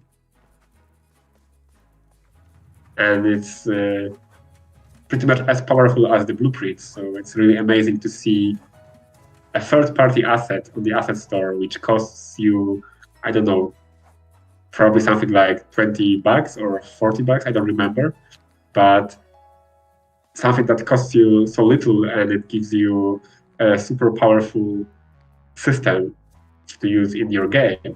And this is something super powerful in Unity, that the asset store allows you to just speed up your work so much. You don't have to create from the scratch every single system that you would have to without this, right? So Yeah. it's a safe system. So you can easily, quickly get to the actual prototyping and then work from there. Exactly, and our game will be out on Nintendo Switch and PC. And one of the very big challenges is like input controls on different platforms. But we have just bought asset like Rewired. It makes it so much easier and so much faster. And I have made games on quite a few platforms in my, tenure as a programmer, like PlayStation, Xbox, PS Vita, and the controls are always the biggest probably issue on importing. So it's super, super useful to have those tools. So it's a safe system. Yeah, and then of course it's built into Unity's own philosophy of iterate once, deploy everywhere. So being able to launch a game as a small team both on PC and Switch at the same time, is that being made easier by how the Unity creation engine is set up? Oh, definitely. I was even surprised, even though I have been working in games in Unity for many years, I have been surprised how easy it was actually for us to port it to the Nintendo Switch. I think what we did, I would say, right, was that we have been testing it from the start on both Switch and PC. But still, it was like super easy. We just changed the platform. Of course, you have to download some SDKs, etc. But after initial setup, it's basically just a simple click to switch between platforms. And using few assets like Rewired, you can have your game out on Nintendo Switch in 1 week, which is, of course, the biggest challenge later on is to optimize the game on Nintendo Switch. But even the shaders, everything worked quite nicely. And even the porting was much easier because we have bought an asset that allowed us to combine meshes to reduce draw costs, on the asset store. And there's been so many systems that we use that we bought from the asset store or from Unity that just sped up our work immensely. And now I can feel this dungeon is a little bit deeper than the ones that I've seen before. It's getting serious. Oh yeah, wait to see. Wait till you see the later levels and the boss fight. The boss fight can be quite interesting. Which is something I don't think I have mentioned, actually. We have 4 boss fights in our game. Oh, really? Basically, after each biome, each chapter, you have a boss fight. Which is quite unique, totally different experience than playing the typical level. Now, okay, this is a way out, but there was another path over there. I can't just leave without checking that out. I know this feeling.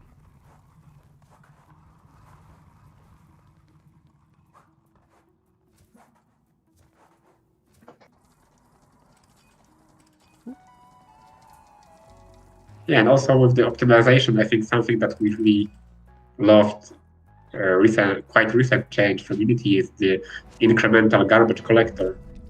Because it used to be that you would see quite a lot of spikes from garbage collector as in C#.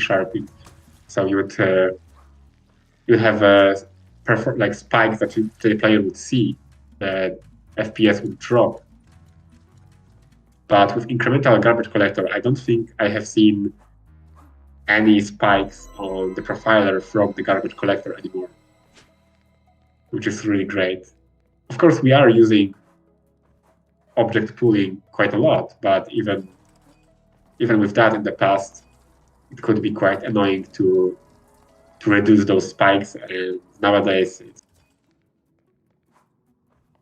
Yeah, and I mean, really great. you mentioned a little bit the visual scripting aspect before, but that is something while I was researching and making our video series, that was something that I thought was quite interesting that I wasn't aware of. In that, in the Unity creation engine in the editor, that you can kind of choose if you want to be more code based while making something, or if you are more like myself, more visually inclined, you can actually make sort of like connect different assets with rule sets and make stuff happen without having to write every single line of code, which I thought was quite amazing actually.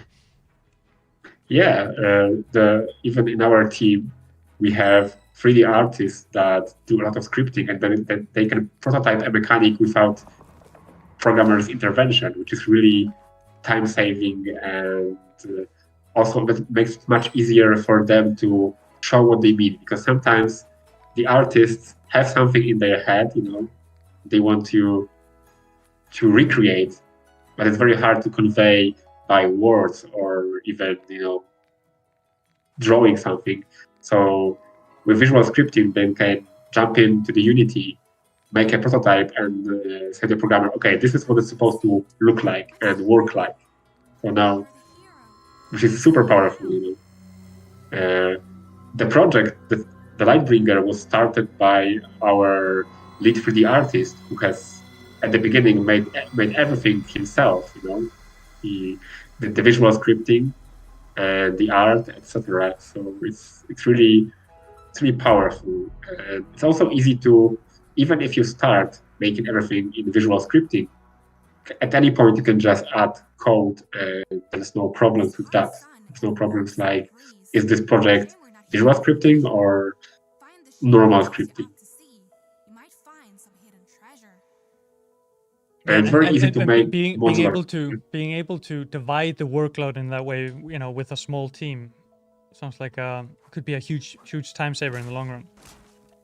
Yeah, and the indie team, there's never a person that's doing only one thing.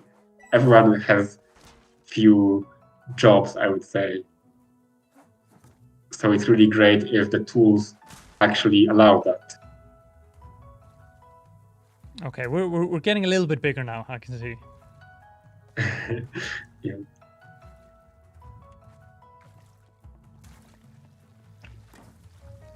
And even for me, sometimes it's easier to prototype something quickly in visual scripting than write everything. I still always move everything to code later on, but for prototyping, it's nice. And I think 3 of our 4 boss fights are made strictly in visual scripting without any code. I remember because the first boss fight that we made, I wanted to show our team members, artists and designers, how to use visual scripting. So I've made the boss fight purely in that visual scripting to show them, okay, this is how you can use it. This is what you can do. So I wanted to show them how powerful it is. And since then they have been prototyping. After that, they were just like, well, why do it any other way then? Exactly. Most of the interactive stuff that you can see in the game is made in visual scripting by our designers and artists. Like those crates that you jump on, they are made by Arthur, our level designer. Same with all the traps, all the puzzles. it makes it much easier for him to design the levels if he can, manually control everything. Okay. I thought I was just gonna, float over on the box, but no, I see what I need to do now.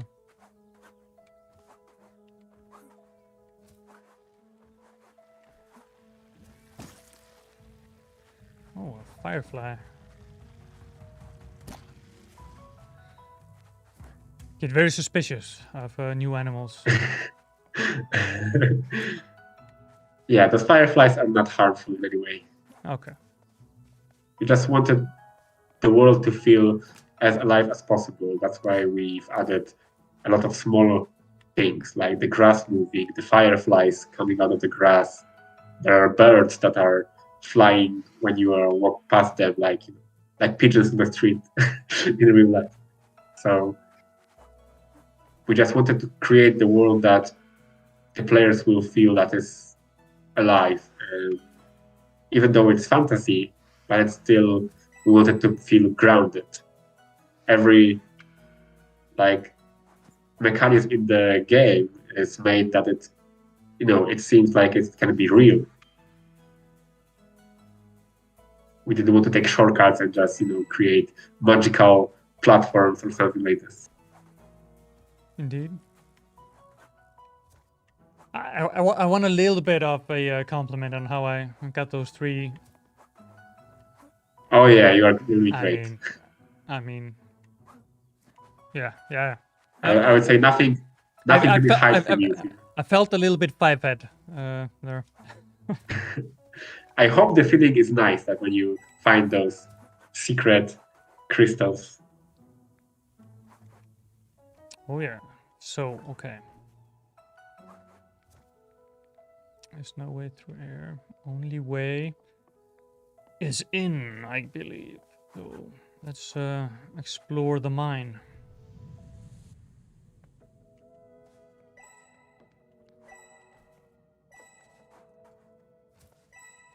So how far away are we now from, the first boss? So this is level 3. So there's one more level, which is quite big, and then the boss fight. Okay. But if you want, there's the easy way to unlock the boss fight. Yeah? Yeah, give it to me, because I'm looking at the time. We have about 15 minutes left, and I thought, we gotta show a boss Okay, fight. so if you go press start and go to the menu. Main menu, yes. Yeah. And hit play.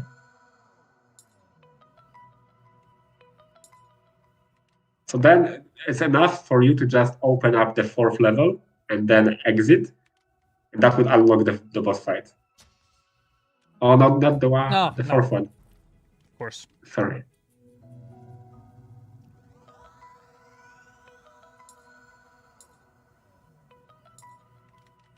So open up the 4th one. Yeah, and that will unlock the 5th, the boss fight. Now you can go to the mine menu again, and the boss fight will be unlocked.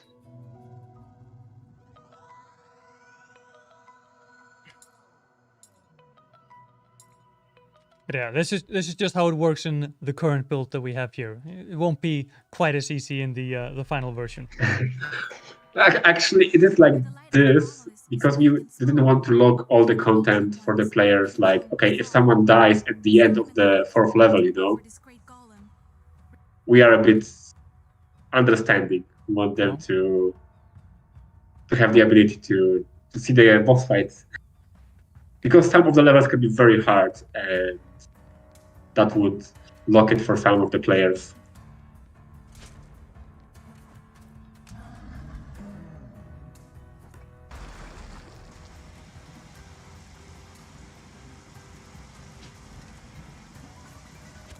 Ah, okay, that automatically takes health. I was hoping that I could dash through that, but lesson learned.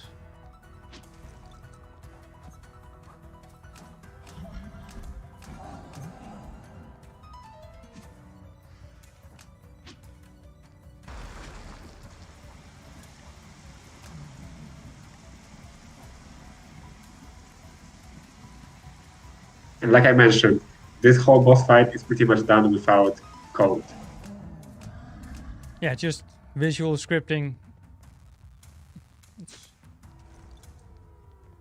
I love that little tidbit. That's...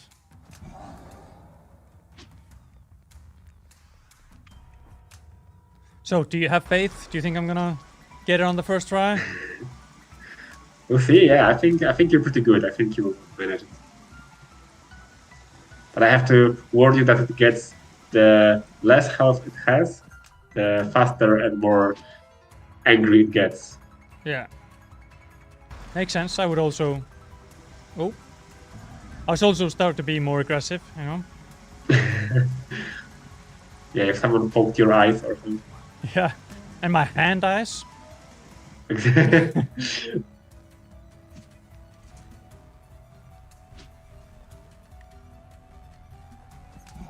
With a boomerang.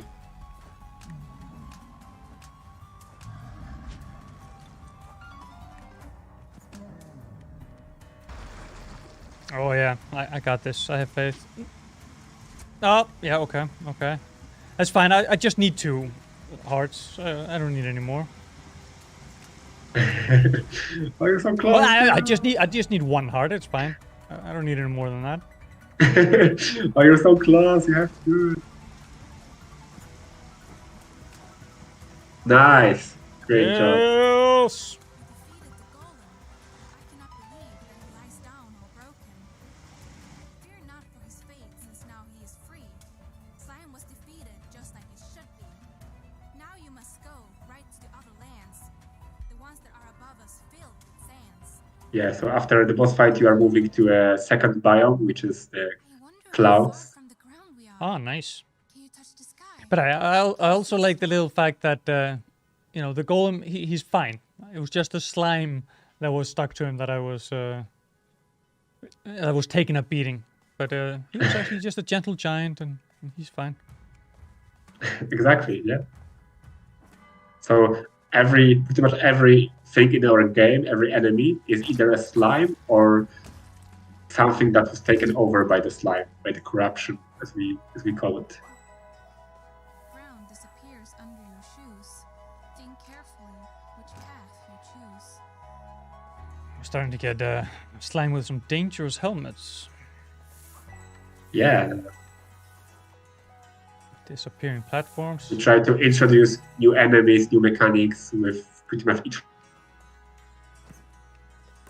especially between the biomes. We try to make a bit of something new, some twists on the formula. Actually, I don't know if I can give you a little hint, but if you go again to that house, Okay. if you look at the I see it. nice. Yeah.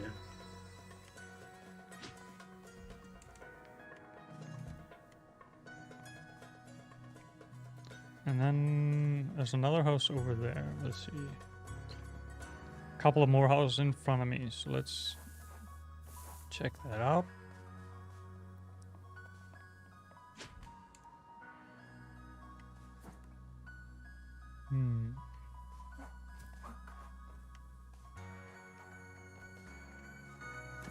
Oh, here I'm a little bit lost. Yeah, there's nothing you can do actually here. It's more of a someone's house. You're just broken into. Yeah, but I mean, how dare they leave their door open and nothing of value for me to find? That's...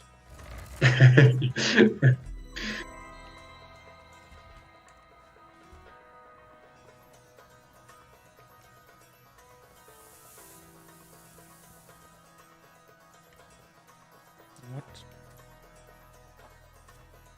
Okay, I need something to figure out something for that. Figure out something for that.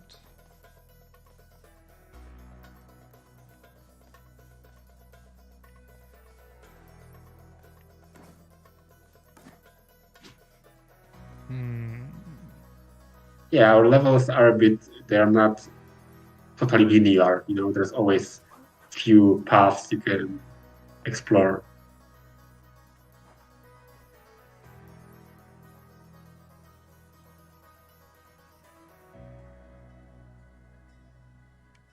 Don't mind if I do. No. I'm not going to be able to make that jump. No. Let's see. Was there anything that I left over here? No, this is the beginning of the level. Yeah, I was just wondering if there was a path that I missed. But no. I mean, I do have the key. I don't know if there was a door that was locked that I missed earlier. Yeah, you're very thorough. You would make a really good QA tester, I think.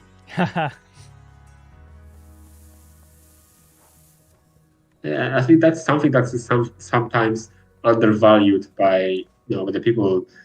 How important and how hard is actually the job of the QA tester in the industry. Yeah, to actually not just, play it and find bugs, but also figuring out, oh, this could be done a little bit better. This could be a little bit more readable.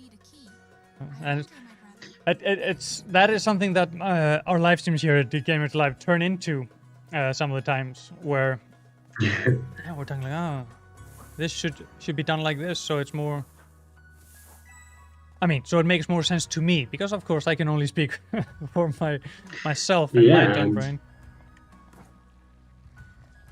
And very often, even when developers test their game, they just don't find the same creative ways to break things. Sometimes I would be almost shocked by how many creative ways the QA team finds to break the game.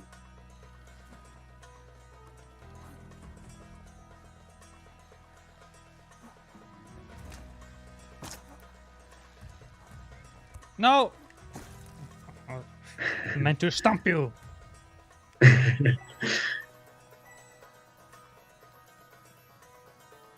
But how long have you been working on the Lightbringer all in all? It's been over a year and a half. We started pretty much in January last year. The production of this, I would say, this version, the final version. Before that, it's been like a couple of years of our 3D artist mostly. Before we even started the company, he started this project as his kind of a hobby project, but it was a very different game. It's quite interesting for like anyone who's not in the games industry, is that the first versions of the game are usually just something completely different. From the start of the project to now, it's just been so many evolutions and sometimes even revolutions. Yeah, I mean, you can have a great idea, and then once you test it out and try it, if it's not working, well, then you gotta move on and tinker with it. Exactly. That's why there are so many delays in the industry, because sometimes even though you put a lot of work and you can make everything, I would say, perfect from the technical standpoint, right? Yeah. But the fun is just not there, so you have to go back and iterate. Yeah, you gotta fix that the gameplay loop and make sure that it's enjoyable through and through. And oh, I see what I should have done there. Yeah, that's why it's even interesting to see that even AAA studios these days use engines like Unity or Unreal for prototyping. So even though they later on they made the game in their own engine, but they have R&D teams who make the prototype versions in, let's say, Unity, because it's just so much easier. In the past, before you had access to the engines like this that are free for hobbyists or for non-commercial use, that would be super hard, because you would have to first create the engine, and only then you could test something, right? If it's fun or not. Yeah, indeed. While, you can have a little pixel art version that is fully functional, and you can see the gameplay loop, and then, okay, this is worth investing in and exactly getting the fine. Oh, I need to hit him into that.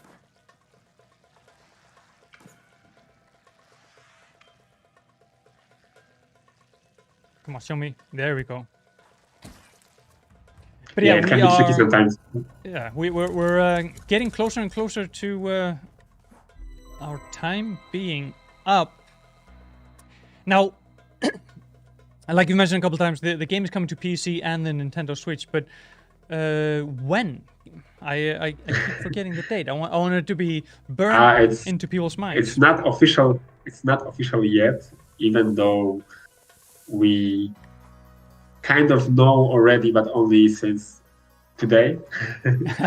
But it will be very soon. That I can tell you. I can't say more, but there will be an announcement in the next few days. Oh, So sweet. stay tuned. Indeed. And where But should we're super happy. Where should people stay tuned? If you can shout out your socials and stuff like that, other than reading the news piece on Game Reactor, of course. Yeah. So follow Rock Square Thunder and the Lightbringer. See, we got a couple more minutes. I want to see if I can finish this level. And I'm super excited because it's our debut game as a studio, and it's really, really exciting and a bit stressful sometimes as well. Because we want this game to be as good as possible, And it's sometimes hard to juggle between making a perfect game and actually releasing it someday. Yeah, I mean, at some point you need to say, yeah, okay, maybe not perfect, but damn close. Yeah, I definitely hope that it will. You can tinker with it, tinker with stuff forever. Yeah. I just hope that it will, be fun to players that they like it. Yeah, I mean, at least I can say in the hour here that I've been playing, I've been having quite a lot of fun. Because I mean, it is, like you said, it is a little bit relaxing platforming. It's not too aggressive, and at the same time, you're encountering puzzles the entire time, and just the way that you can move the camera around to see more of the environment, so that you can kind of figure out where stuff is hidden and where you need to go later, or fall down.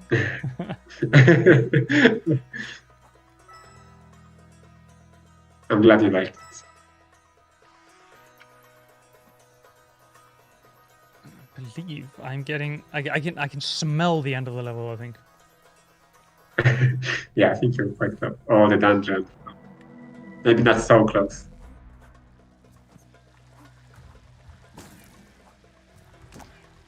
Speed run.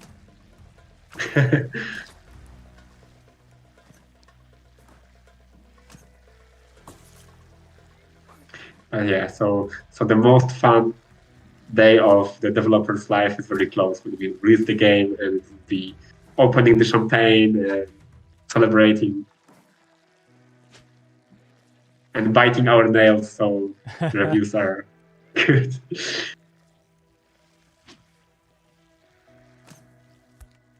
Yeah, those guys can be tricky. Yeah. And of course, I mean, like the game on PC is coming to Steam, and of course you can, those of you watching can go and wishlist it right now, which of course always helps the devs. Avoid the sharpness. Be wary. But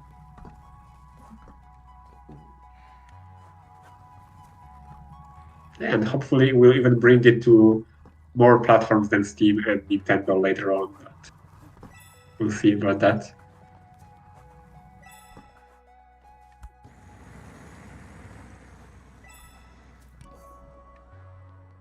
I decided I can give away that heart. I'm about to pick up a new one.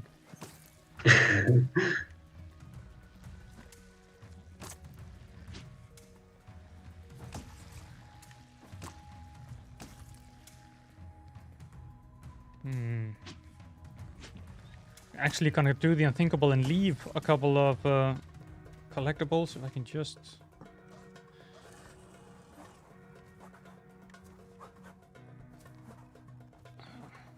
Actually, you know what? I'm looking at the time. It's time to switch over to the final game of the stream. Thanks for having me. So, there we go. So yeah, thank you so much for joining us, Janus. And well, you kind of teased that the release date will be coming very soon. So keep an eye out for that, everyone. And I'm looking forward to hearing when that is going to be. But for now, it's time to say goodbye. I've quite enjoyed the last hour, but yeah. Thank you. Thank you, and I will see you next time. Bye. But all of you watching the live stream, don't go anywhere because we're not done. I am now going to jump on over to Lucas here, and give me 2 seconds, Lucas, while I get everything set up. Because yeah, switching game. I've never done 3 games in a row where I'm then also switching, you know, the graphics and stuff like that. But you know, it's always interesting. Okay, now I can turn that off, and then I need to boot here.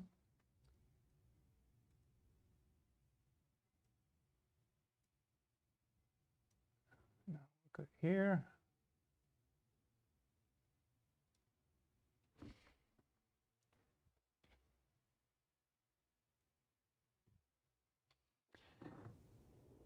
So hello and welcome to the stream. Now I thought I would give you the chance to introduce to us a little bit what we're going to be spending the final hour of the stream here, as we run through the opening cutscene, because this is a quite lore-heavy game, and there's a lot of drama and lore in the opening.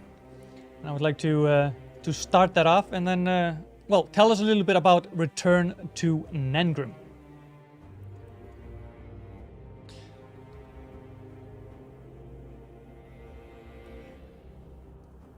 Ah, I believe I fixed it now.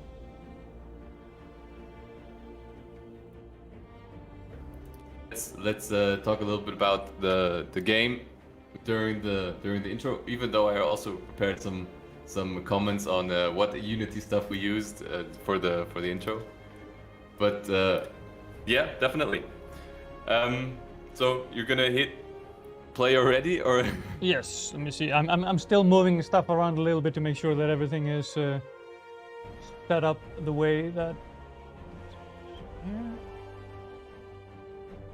I mean, we can go ahead and jump right into the options, because I mean, the first comment would be we're trying to build the game compatible to every kind of PC player and PC user, as in we have the settings for the next gen kind of computer setup with the big machines running, where you can get the highest quality video and audio visuals. And on the other hand, obviously we want to accommodate everybody, and so you can take down all the settings at any time, and you can run it on a smaller computer as well. I don't know whether mine probably don't run it on my MacBook, but well, it's worth a otherwise, shot. Yeah, you could try. I have a friend of mine which has tried, and not so successfully though. But yeah, you could give it a shot. Well, I am gonna enjoy running it here on our i9/RTX 3090, you know, humble brag machine. So we're gonna be squeezing out of this everything that we can get. But yeah, tell me a little bit about Return to Nengrim. Simply from like what type of game is it here, and then also tell me a little bit about you and the studio. Sure. So we're creating a dwarven fantasy adventure, and in a second you'll see that I don't know how good the audio is with the voice actor talking in the background, but I'll just continue for hey. Yep. So we're creating a single player fantasy adventure, and we try to implement some survival and RPG elements, so that we have more than just a fantasy adventure, and we're trying to achieve this dark, abandoned world spirit, very inspired by Skyrim, and from a feeling perspective, and of course by Lord of the Rings and Tolkien. So what we like to say is it's like a Hellblade meets Skyrim in Middle Earth. And at the moment, we are planning to create an 8-hour game plus minus in the main quest. But if you want to do all the side quests and all the adventures, you can spend like tons of additional hours in the game, up to probably like 30 or so. And right. Yeah, so what you're hearing now, what you see now in the intro, is kind of the story of why you as a player have to return to Nangrim. And the idea is that Nangrim, the capital of the dwarves, was overrun by the Uturi. And the Uturi, these guys, the bad conquerors, they overran Nangrim, and now Nangrim is the abandoned dwarven capital of Arafin. And you are the first one to return to Nangrim after it's been left for dead for centuries, and now you get to explore. So welcome to the Nangrim Outpost. Yeah, and I have my mouse. There we go. That's just changing the sensitivity there a little bit. But yes, so we are starting deep into, well, outside the outpost, outside Nangrim, I guess. Exactly. It's cold. And Look out for a shelter. I need something to store this in. I woke up with unbearable headache. Where am I? What am I doing here? And most importantly, who am I? I'm shaking and it's getting darker. I should look for shelter. So, survival elements. I'm Exactly. guessing. But actually, before I continue, I want to do something that you were talking about earlier. I want to open up the settings menu and check out here in the graphics. Okay, I have everything set to ultra. Yeah, as long as the distance, motion blur, yeah, looks alright. Hi. Yeah, that's great. Sweet.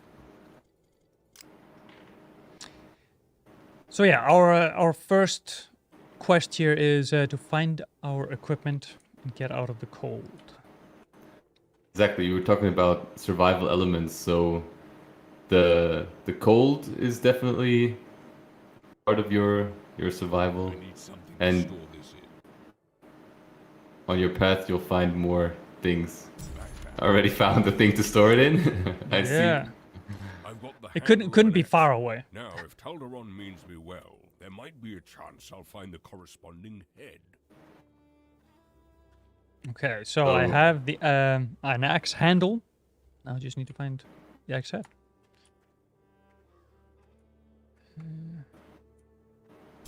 Oh, Can't go over that bridge without repairing it first. we have some wooden planks here.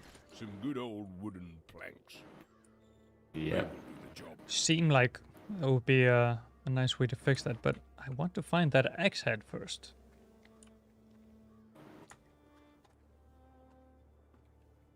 You can see now, yeah, exactly the plants. You can now pick up the plants that you have. Have you found the backpack? Yeah, now that I have a place to store all this stuff.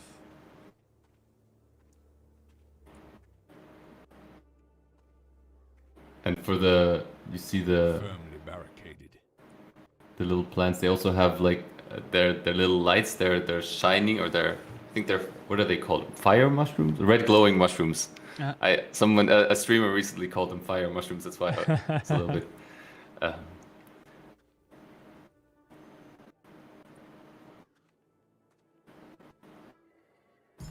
Yeah. red glowing. The red glowing runt. Oh.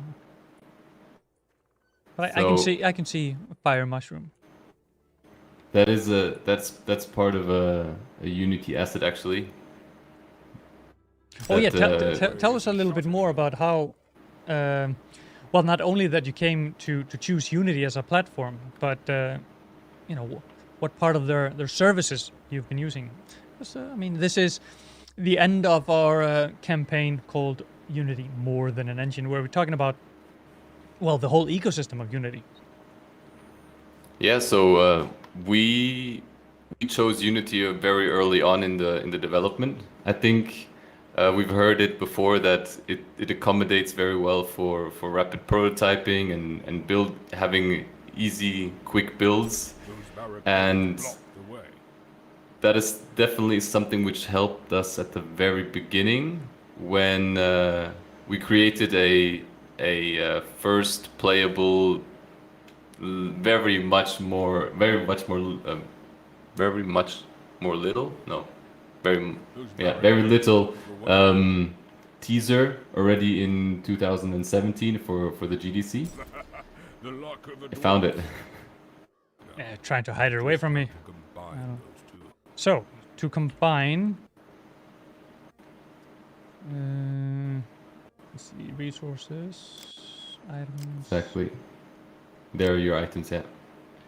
and combine with the handle Better than EC. no axe. Nice. Little rusty axe ready for use. And let's see, Equip it left or right. there we go. Now I kind of want to go back and check out that first little mine that was locked off to me. But yeah, you're saying that, so you got a quick, you quickly got into a workable prototype. Exactly, and we were able to take that one to GDC, and we kind of it proved that the concept of having this dwarven fantasy adventure would work well, but at the time it was still very much a different game planned out to be. It was a walking simulator at the time that was shown, kind of, so, and also not next level, or at that time it was good, but nowadays the VR is a lot more elaborate and has developed. So now creating a VR game is the VR community has a lot higher standards. So we're moving VR and into a later point of development. So mainly PC at the moment, and then a VR version will follow. But also Unity is great for making this switch possible. So with developing the game in Unity, we can easily, or we've developed a way to seamlessly switch in and out of VR. So whenever you put the goggles on, you play your game, and then as soon as you get motion sick, you press 2 keys and you switch out of the VR and you can continue playing on your flat screen. Ah, so without any loading or delay in between it, you just... Exactly. It's like switching a controller input.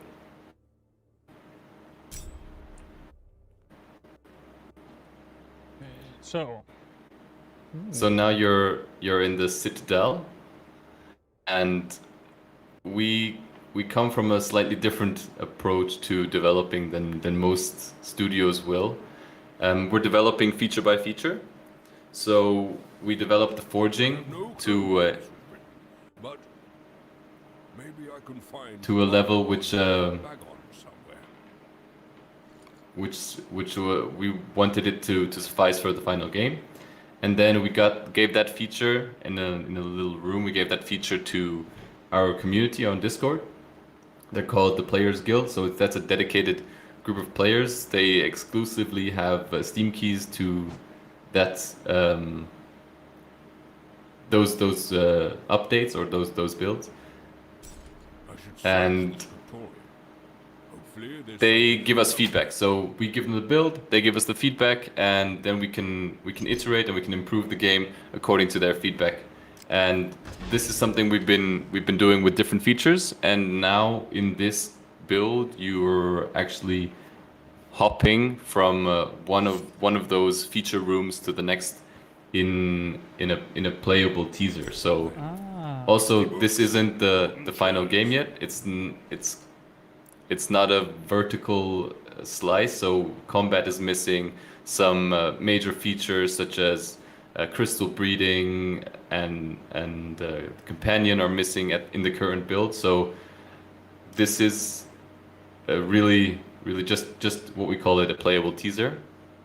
But the feedback has been great. We had it out for Gamescom for a few days, and it's still on at the moment, so it's still downloadable at the time, I believe.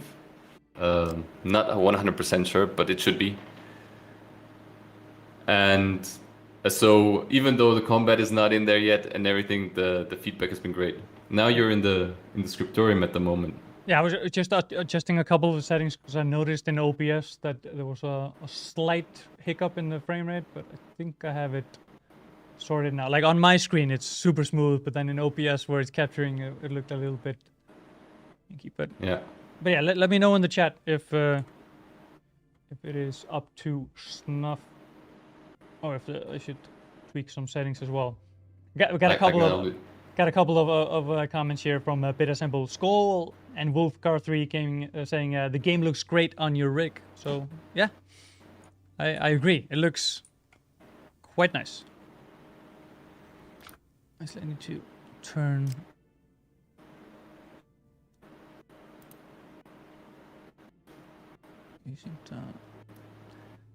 Is there a way to limit the frame rate to 60? I'm not sure. I don't think there's like a specific setting to. No, okay. It's just because I can go up to 240 on my main monitor here, but I think that's giving some issues to OBS. Can imagine, yeah. But yeah, now it's looking smooth. Yeah, okay, it does on my end. It looks great. Okay, so tell me a bit more about. Yeah, you said I was moving between rooms that have been kind of incrementally been tested.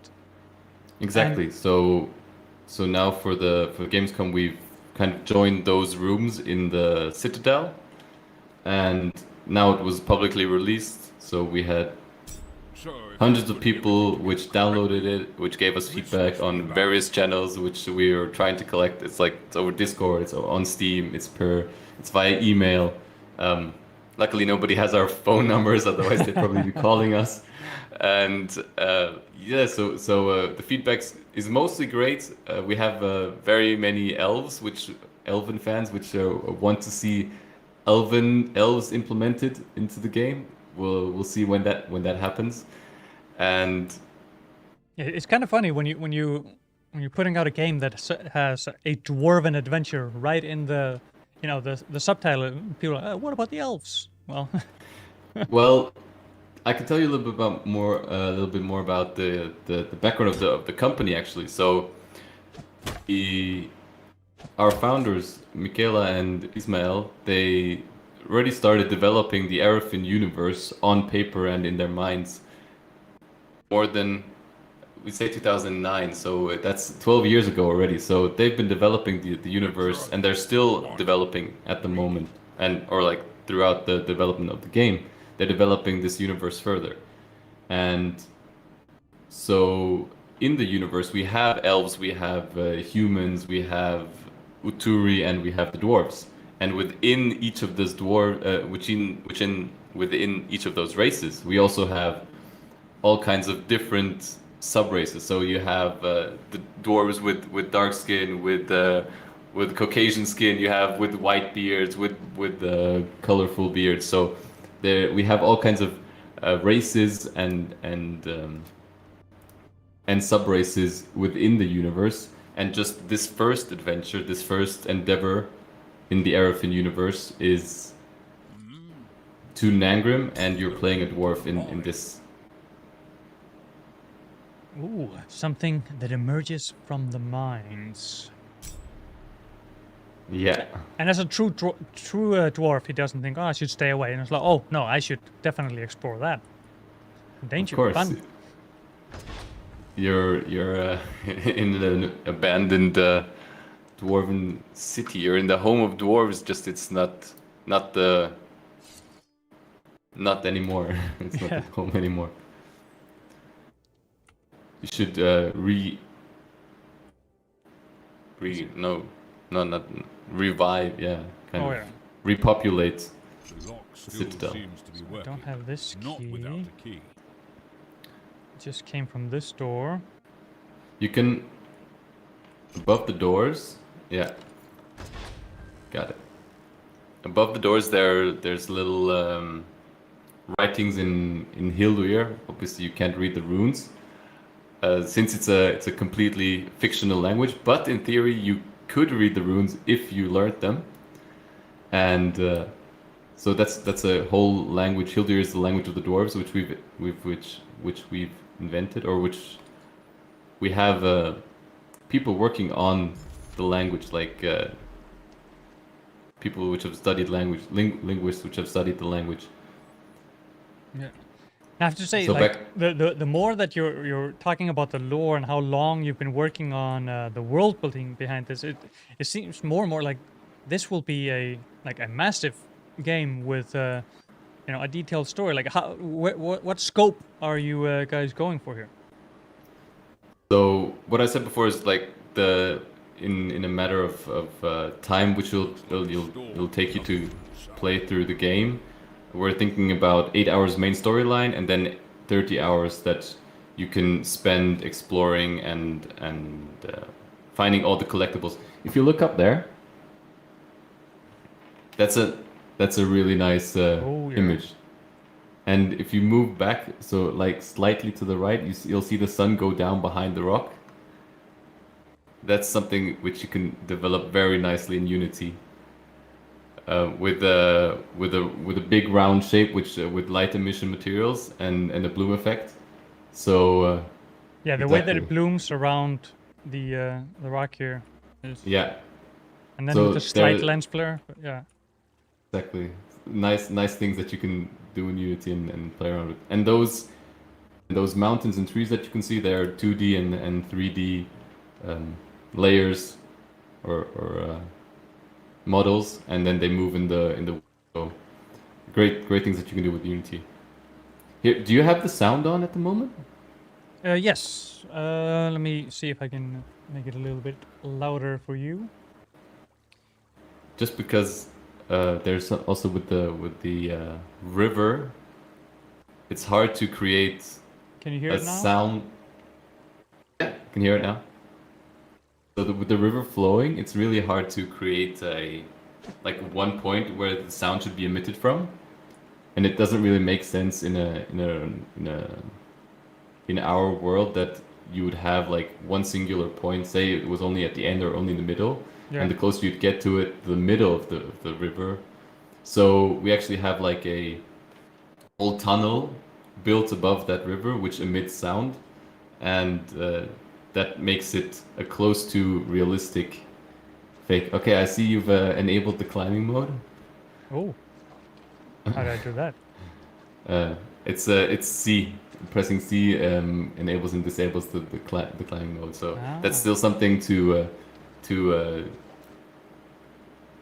we've left in there for our community to build and climb and find glitches and bugs better. So if you could head up there, we're just looking up, yeah, and try climbing up there.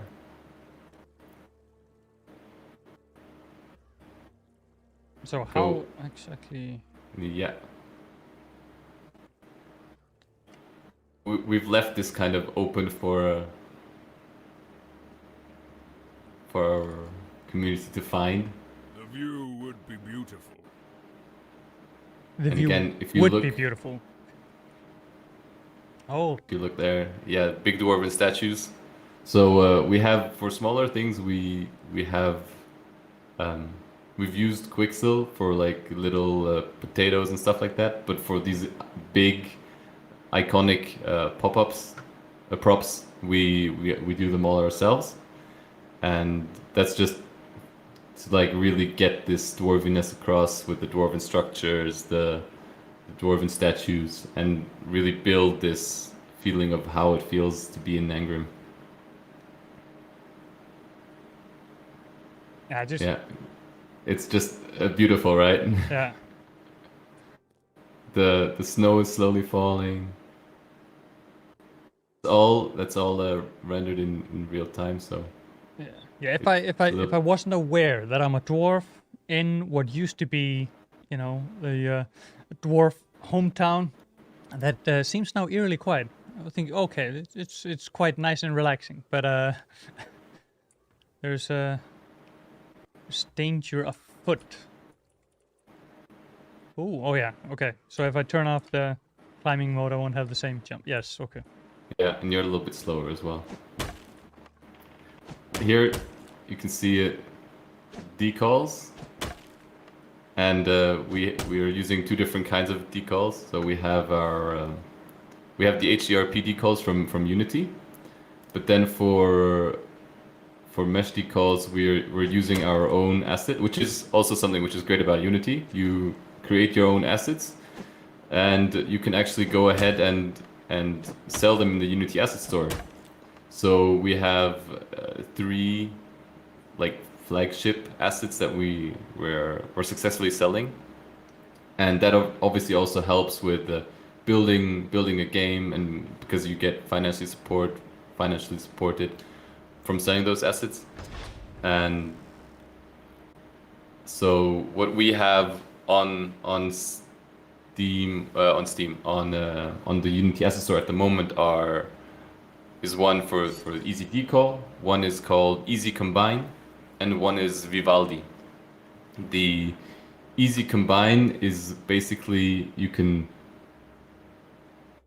put two meshes together to create fewer draw calls, and then have a game run smoother.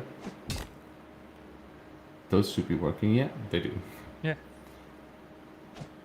And then the last one is Vivaldi, but which is for the sound. So, but for our game at the moment, we're not using that asset anymore since our requirements have changed.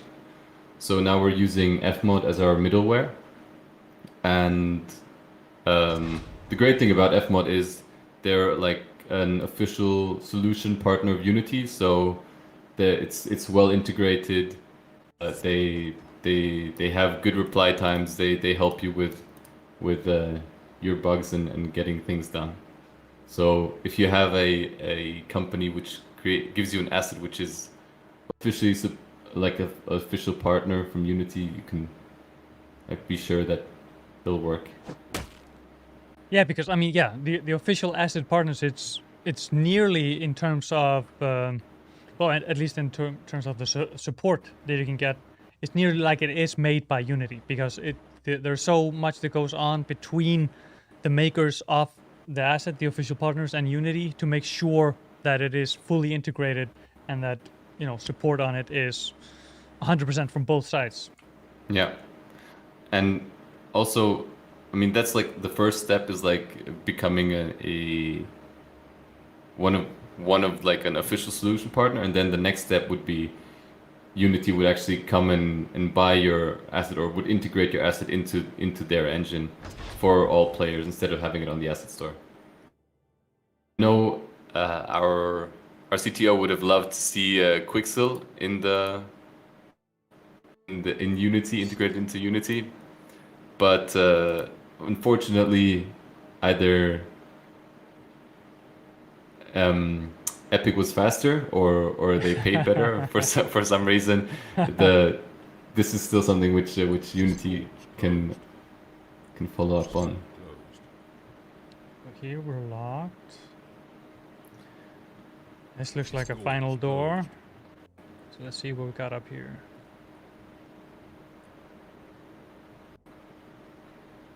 A lonesome warrior came wandering our kingdom.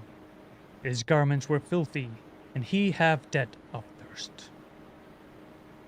Blah blah blah blah. Yeah, that's part of being. If I was playing normally, I would be like, "Oh yeah, I'm gonna read all." But want to keep the stream moving. Yeah, of course, I understand, and that's just part of it being like a big lore heavy game. So obviously, all the nodes have to have important or have to have some kind of value to the add some value to the game. Closed. I can tell you now already that those doors are all closed. There's a letter there. Yeah. And otherwise, I'd go check on how far you are in the quests. So he has a couple of duties. But yeah, the quests. Find the mine tunnel entrance. Actually, if I check the rest of my quests here. You're already super proficient in navigating the UI. Yeah, I mean, I would say it's quite readable, and like I imagine that you've spent quite some time getting feedback on where to. Yeah, it's changed. It's changed several times. Like one of the largest changes was from VR to non-VR. Since in VR you have to be able to move everything on, and you can't have these little icons Yeah. stuck around. And then another big one was when we first gave players insight into the game. So you're looking for the mines. Still It closed. just feels like this would be the mine tunnel entrance, but might be wrong. So, as I said before, check the little signs which are above the doors. Brimfels. Yeah, Okay. there you go. So, yeah, I was just hoping you had the key as well. But you've been there, so Yeah, I must have Just missed didn't- something. yeah. I distracted you with talking about the The river light. and Yes. the lighting. Yeah. But yeah, Wolfgar 3 on Twitch saying I really like the lighting effects as well. So it's not just us that are lost in the bloom. But hang on. Is this Yeah. where I came out? Yeah, that's where you came from. Yeah. I haven't gone this way. Nope, you haven't. I'm not sure if I should have a bite. Then again, I'm hungry. An abandoned mine tunnel. What Oh. better place to find some ores? Nice echo. Yeah, I like that. And like, maybe it could be a little bit more like that was smooth in between the two. You know, normal talking and then echo from the mind. But I respect it. It's like, yes, it should obviously sound different when you're inside the mine. Yeah. For those looking for ores. Okay, we can go in there, or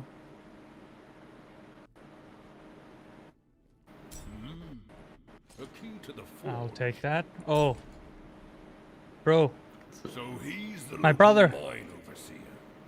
Yeah. That's the local mine overseer. Or what remains.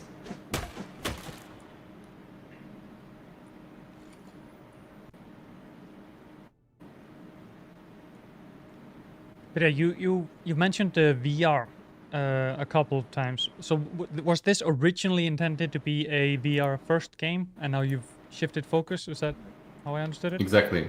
That's exactly right. So we had a VR build in 2017, but it's the development has always been for PC. So What ugly net woving thing at you some are. point we had to decide to either to focus our resources, and so we decided to do VR second. Yeah. So there you've seen one of our ugly creatures of the depth. Yeah. That's the Stone Widow. Will you I have love will you have an arachnophobia tick box in the accessibility options? We might have to. I've had feedback from streamers that they were like, they just saw the trailer and they were like, nope. And I told them there's a spider there and there's this there, and there's like, but it's crazy if you're arachnophobic, there's nothing you can do about it, whether it's big or small or pink or gray. It's just the spider stays the spider. So something to consider, definitely. Okay, we got a... Oh, it's two-handed. So I guess we can't... That's right. Yeah, It just equips on both sides now. yeah.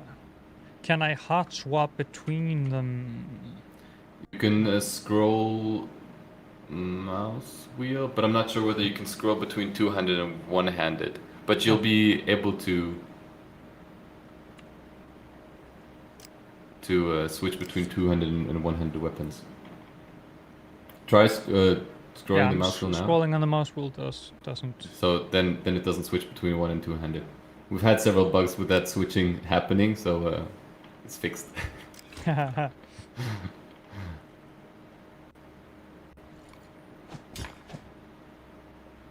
So at the moment, you see those the animations are made in-house with by hand. So we have an animator which has done those, and now we're changing to a full body The page again.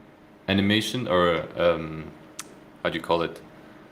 A full body mount, so you'll be able to look down and see your feet. Yeah. Exactly. And we're doing the motion capturing with a product called Perception Neuron. And Perception Neuron is originally it's a Kickstarter project, but it was super successful. And now they already have like a version 2 and a version 3 out, and in between those versions they also had a studio version, and that's like a professional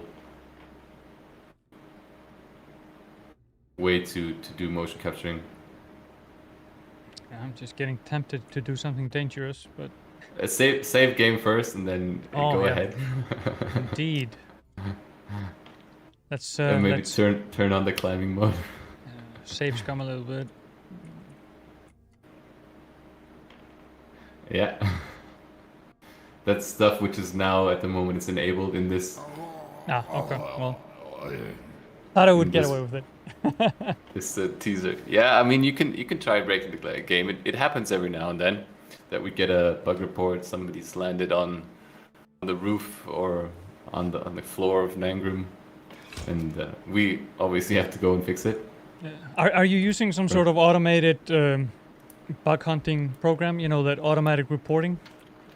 No, nothing by Unity. So our workflow is that we have our community reported in the Discord, and then our team, or we have dedicated people who actually look at the bugs and try to recreate them. And if they can confirm that it is a bug or that you can glitch there, then it'll be fixed by someone, a third person within the team, depending on what kind of bug it is. So, but I mean, I know that Unity has several of those services and also tools. So I mean, I've been in contact with Unity. They're super open to help, and they love sharing their or they're really open to working together with devs, and they have a whole suite of services with the integrated success services, for example, where you can do Q&A with Unity, and you know you're safe since you're working with Unity. Yeah, and So- I mean the way that, because they have like a couple of different ways to address it, or how to approach it. So you can have, for example, an automated, a bug hunting, so that the errors get reported automatically, and then you can go through and find how to fix them. But also you can use, for example, analytics to not only find bugs, but also to see where players kind of get stuck in your game. So it's like automating Yeah. QA in a way. They also have a whole simulator system where it's not even players which play the game, but it's the computer which plays the game, and I don't know, I think it's a service which you pay for, but it's like the computer runs your game and it does all kinds of possible paths that a player could take within the game, and jumps at every possible position that a player could jump within the game, and that way you just find tons and tons of more bugs and glitches than you would with just having a players test it. But yeah, so now I want to head to the forge. I believe, maybe you can save me some time by giving me a hint. I believe I need to head back to the That's right. center. Yeah. Okay. Exactly. You haven't been to the forge yet.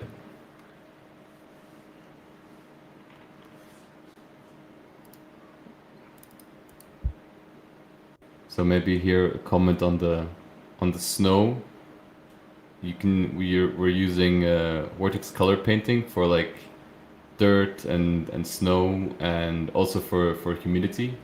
So there's like an additional layer over the floor which is painted.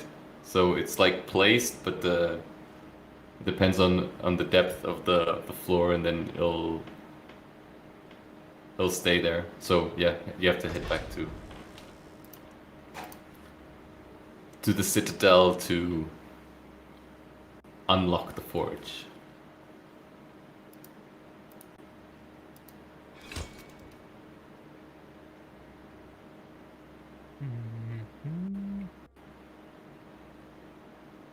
Mine, scriptorium, forge, and I do believe I found a key. Yeah. So in the final game, instead of having all these load screens between the games, we'll be asynchronously loading the levels, so you won't have to Let's get to work. go through all these loading screens, and there'll be like one big level, Where does the and smith only find his gold? All right. only a few Let's heat the furnace. levels, a few loading screens between the levels.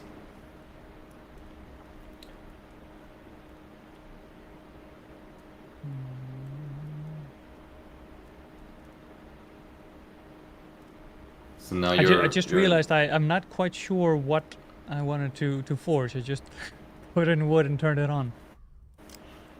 Ah, there you go. So that's the foundry where you can smelt ores, and you came from the furnace where you can heat ores, and that's the forge where you can actually forge items and equipment for yourself, for like weapons, for possible companions in the game. Nice. But yeah, now let's find some golden ore. Must be some plans from the smith lying around. So this is it's a little bit updated from the original forge when we gave it to the players at first. But in the end, here's the resource pick station. Obviously not very realistic to what will happen in the final game. You won't No. just find tons of resources.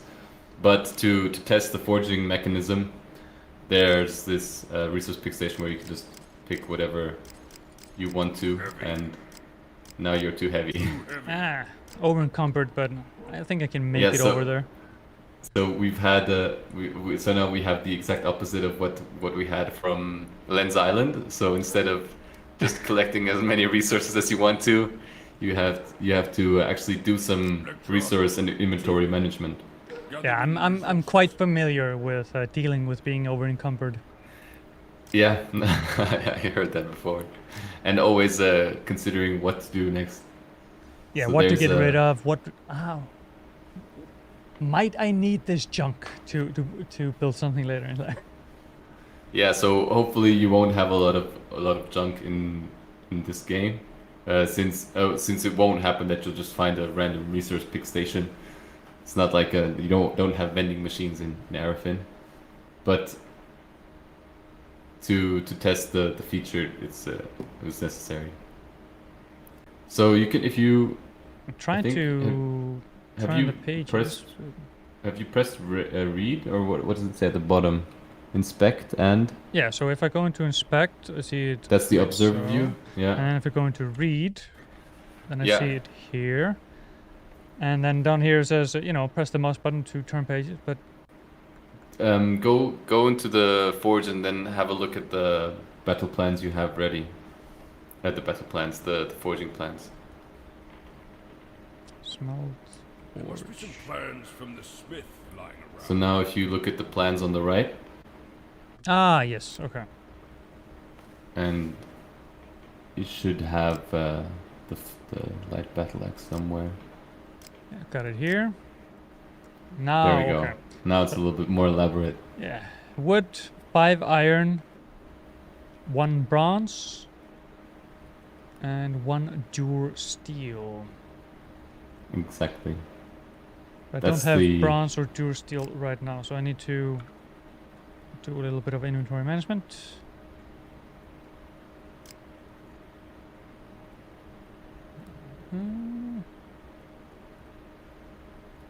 Like I don't need all this copper. No, that's very much copper. Just wondering because it says here.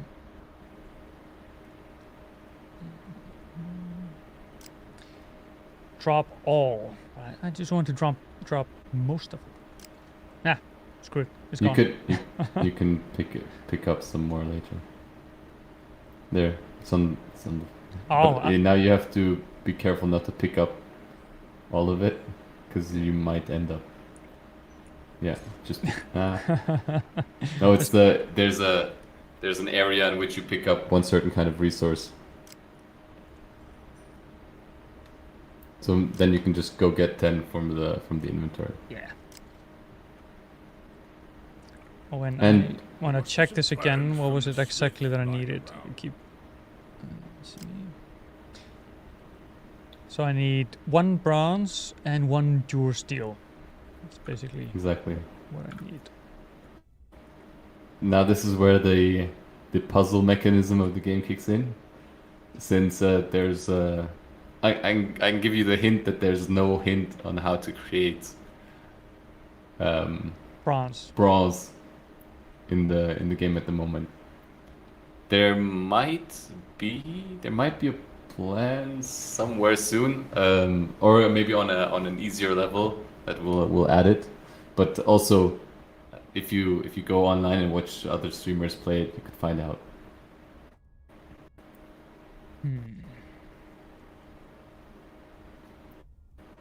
So bronze is made of tin and copper. So you should bring the tin and copper ores. Tin and copper. Yeah, see, that's all you need when you're playing the game. Just have one of the developers to give you hints. That's I don't want to. I think Splattercat even had a cut in his show, as in he was so frustrated that he probably spend a lot of time. So yeah. At the moment, you can see that your furnace is on the lowest level, so it's really not hot. So it's like trying to put 2 metals. All right, let's heat the furnace.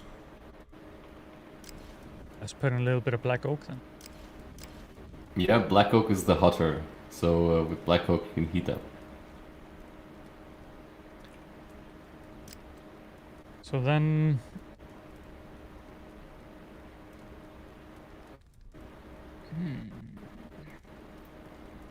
Wait, what did I miss? I went to. I want to go here because I want to cast. I should try to smelt it. to get Well, back I made a some clump the of waste. resources. Okay, let's try this again.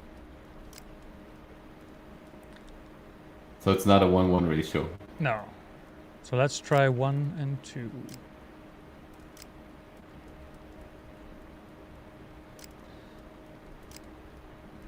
Yeah. Oh, you just okay, you place can. it on Okay, top. yeah. Okay.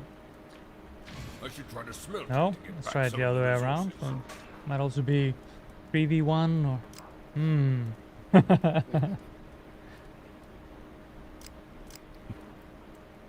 If you're lucky, you might get it now. What are you trying now? 2 copper, 1 tin. I should Okay. try to smelt. So back some of the resources. in Minecraft, it's a 3-to-1 copper to tin. So it's 3 copper and 1 tin. Well, And can't go wrong with Minecraft. Let's... the lucky fact is, yeah, you're lucky that the heat went down to level 2. So if you would have been in the level 3 heat area, then it would have been another clump of waste. Now you can also go and forge those clumps of waste back to usable resources if you'd want to. So so... you can place those, all of them in there. And then if you're at heat level 2, if you smelt them heat level, then it's heat level 3 in that case. Okay, well then, let's give it a little bit more black oak.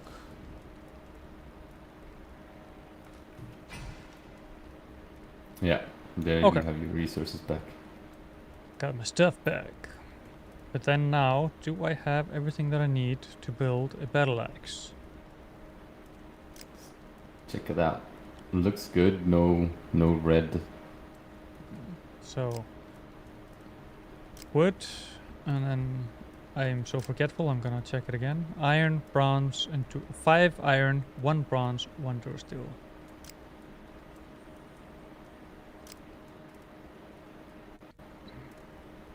Again, even though I just said it, it's already... 5 iron, It's 1 already bronze, gone. 1 steel. Yeah. You could also, in theory, you could click right from here. You could click forge. Makes it easier. Ah. But many people have ignored the fact and have wanted to add the resources. I feel it needs to be it's more game when you put it in yourself and not just press Yeah. forge on the recipe. I kind of enjoy it. It also adds the possibility of me getting it wrong, but I do think I got it right. Looks like a clump of waste. I was wrong. Did I need more heat or less? You can tell me. It's level 3 heat. Okay. In that So case- now the unlucky fact is that you don't have any more bronze because you only made 1 bronze. So you'll have to make more of that, I think. Or Do I smelt get- back and hope you get back all your... That was too hot. And hope you get back your... So at least a clump of waste will stay a lump of waste, even though you can hold it. It makes it easier. That's work in progress. The arrow down. Yeah. So has it now cooled down to where I put the arrow, or is it still? Yeah, exactly. It's there's a little arrow and a big arrow. So the little one is the max temperature, and the big one is where your current temperature levels at. Okay, So then 3 we- should be fine.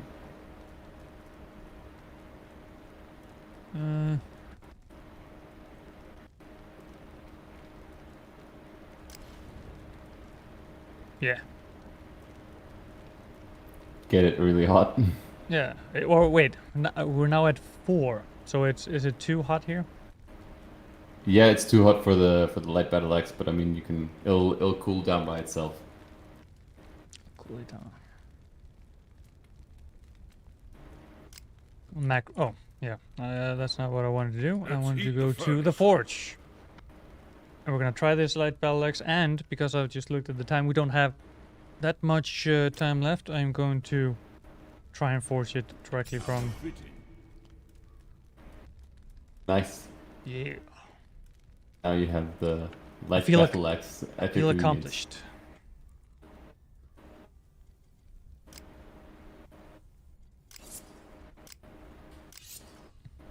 Oh yeah. Yeah. Double the crit. But then go Where's the back smith to the hide mine his and gold? descend a little bit deeper. Let's see how far we can get. But there was one thing that I was wondering a little bit about, because I mean, Psychoforge is based in Zurich. I haven't heard from a lot of game development studios based there. So, like, are there a lot around that I just haven't heard about, or are you kind of? So the one big company we're famous for in Switzerland is Giants, which created Giant Software and the farming simulator. So that's the kind of the most iconic Swiss studio we have in Switzerland, and otherwise it's indie developers mostly. So smaller games, but definitely there are games. I mean, we were part of the Swiss Games Showcase, so this is the notice that this is the end of the playable teaser. So when you get to the last gate, Taldir will tell you something about how it's not finished yet because he hasn't killed any spiders yet and would love to do that. But to finish on the last note, so there was Monroy, Team Cars. We were 5 games which were featured from the Swiss Games Showcase in the Indie Arena booth. And so there are studios developing games and getting games out there. It's just the community is obviously not as big as Germany or Sweden. Yeah, we made it to the end of the teaser on time. Yeah, perfect. Nor did I smash some of those 8-legged ugly creatures with the hammer. Yeah, I could see the shadow of the spider there. Yeah. Yeah. So hammer, as you mentioned, there are different kinds of weapons that you'll be using. There's axes, there are hammers, there are torches.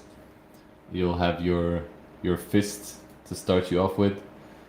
So weapons and forging weapons and creating epic weapons is a big part of will be a big part of the game as well. Yeah, like one of the comments here on Twitch was like, oh, there's a reason they call it the art of forging. It's like, yeah. It's not just throw it in, whatever. So also with the density of the ores and stuff like that, it's something we're trying to get somewhere close to realistic. I mean, I know the original rate of bronze is a 60-30 or something like that. So we might be a little bit off with our 3-to-1 ratio. 2-to-1 might be better, but we're going to somewhere kind of a realistic range with our weights in our game. Yeah, and also in terms of what temperature the force needs to be in order to actually make something useful. Exactly. I have to say I quite enjoyed. Now this was the Gamescom teaser that has kind of put together these parts of the game that you have been kind of QA testing with players. I think that's exactly. kind of a unique approach. I haven't quite heard of it quite like that before. But now, what are the plans into the near future, or like are you working towards a closed beta with a more playable game, or what's the next step? We'll continue developing feature by feature. So whether it's the doors mechanics, whether it's the animal AI, or further depthening of the story, that will be tested feature by feature, and then those will be implemented. That's why there are so many doors yet to discover in the playable teaser, and they'll just be behind one of those doors. And our community on Discord, you can apply to become one of the players guild members, and with every new feature we invite new people to join or to become.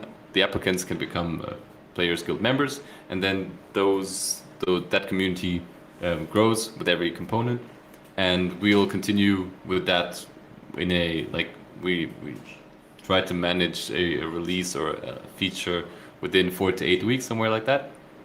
And so we have like regular interactions with the community, and the game is planned for 2022 in a if we successfully onboarded the publisher. So that's one immediate target that we have for this year, and then hopefully we'll be out on the market by 2022. So that's the kind of approach. Probably no early access, more like QA testing and closed alphas, closed betas. Yeah, because the way that you are describing how you are interacting with the community now, that is kind of what people thought of when you first heard the term early access. It's kind of turning the game development into not only a labor of love by the developers, but also getting the community engaged, testing it out, giving you feedback, and helping shape the game, ahead of time, like active development, if you will. Yeah, that's kind of what it is. We're asking for feedback as well as we're asking for bugs. So if we're told that this doesn't feel good, we'll go ahead, and if a big enough amount in the community tell us that doesn't feel great, then we'll change it. We want to create a game with our community, and also obviously for our community. Yeah, but with that, shout out your social channels so people will know exactly where to go if they want to join in on the development, basically. So easiest way to follow is on Steam, wishlist and follow. Make sure to follow as well, not only wishlist, then you actually get the updates. Wishlisting helps. Following does even more for yourself. And if you want to talk with the devs, join our Discord. You have the link on the Steam pages as well. And we're also across all social media, so you can find Psychoforge and Return to Nangrim on Twitter. You can find Psychoforge on Instagram, Return to Nangrim on Facebook. Psychoforge on Facebook as well. So welcome to follow us, and we'd love to hear more and get better feedback and keep you on board with the development. Yeah, but yeah, thank you so much for joining and giving us this look into the Gamescom demo, and good luck with what's up ahead, the next iteration, and getting toward getting a publisher and getting towards that final version of the game. So and thank you very much as well. We'll be in touch. We're gonna have like an interview, a video interview and stuff once we get closer to release for sure.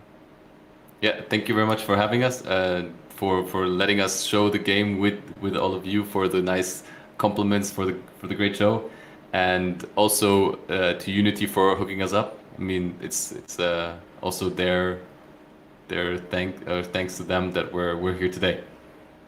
Okay. Well, thank you again, and I'll see you next time. Bye. Yeah, that brings us to the end of the show. Let me see. I can. Yes. So yeah, that brings us to the end of the show. This has been a special extended version of GR Live, where we explore a little bit Unity more than an engine. Of course, we've had the video series and article series on the website. If you are interested into learning more about how Unity is more than just an editor, and how it is in fact an ecosystem that can take you from the beginning to an end of a working, profitable product, we'll check that out. But we've been taking a look at 3 games here today: Lens Island, the Lightbringer, and Return to Nangrim. 3 games from smaller developers that have utilized the Unity ecosystem to the max and gotten a helping hand from Unity along the way. So always fun to take a look at a little bit smaller title and shine a more light. And I have to say, the way that Return to Nangrim is actually onboarding the community into helping them play test features and give direct feedback, I think that is, inspiring, I have to say. And yeah, I was just looking at the time. I was like, no way it's been 3 hours. But yeah, it's been 3 hours indeed, an hour per game, and I would love to do something like this again as soon as possible. But for now, I have to say farewell. Thank you for watching, everyone, and yeah. Make sure to tune in to Game Reactor Live every single weekday and Saturday as we play new game basically every day. We got a slightly different approach to how we stream, rather than, you know, finding one of the latest games that everybody wants to play and everybody wants to stream. We like to, well, kind of focus on new releases and kind of give our opinion on the first couple of hours, so that you can stay informed and see the game for yourself before actually plunking down your hard-earned cash and trying it out for yourself. Kind of to supplement our reviews, which you can read on your Game Reactor domain of choice in, I think, about 13, 14 languages now. So, you know, if you speak a language, most likely we have a Game Reactor in that language with daily gaming news, articles, reviews, etc. But enough about that. Thank you for watching, everyone, and I will see you guys on the next one.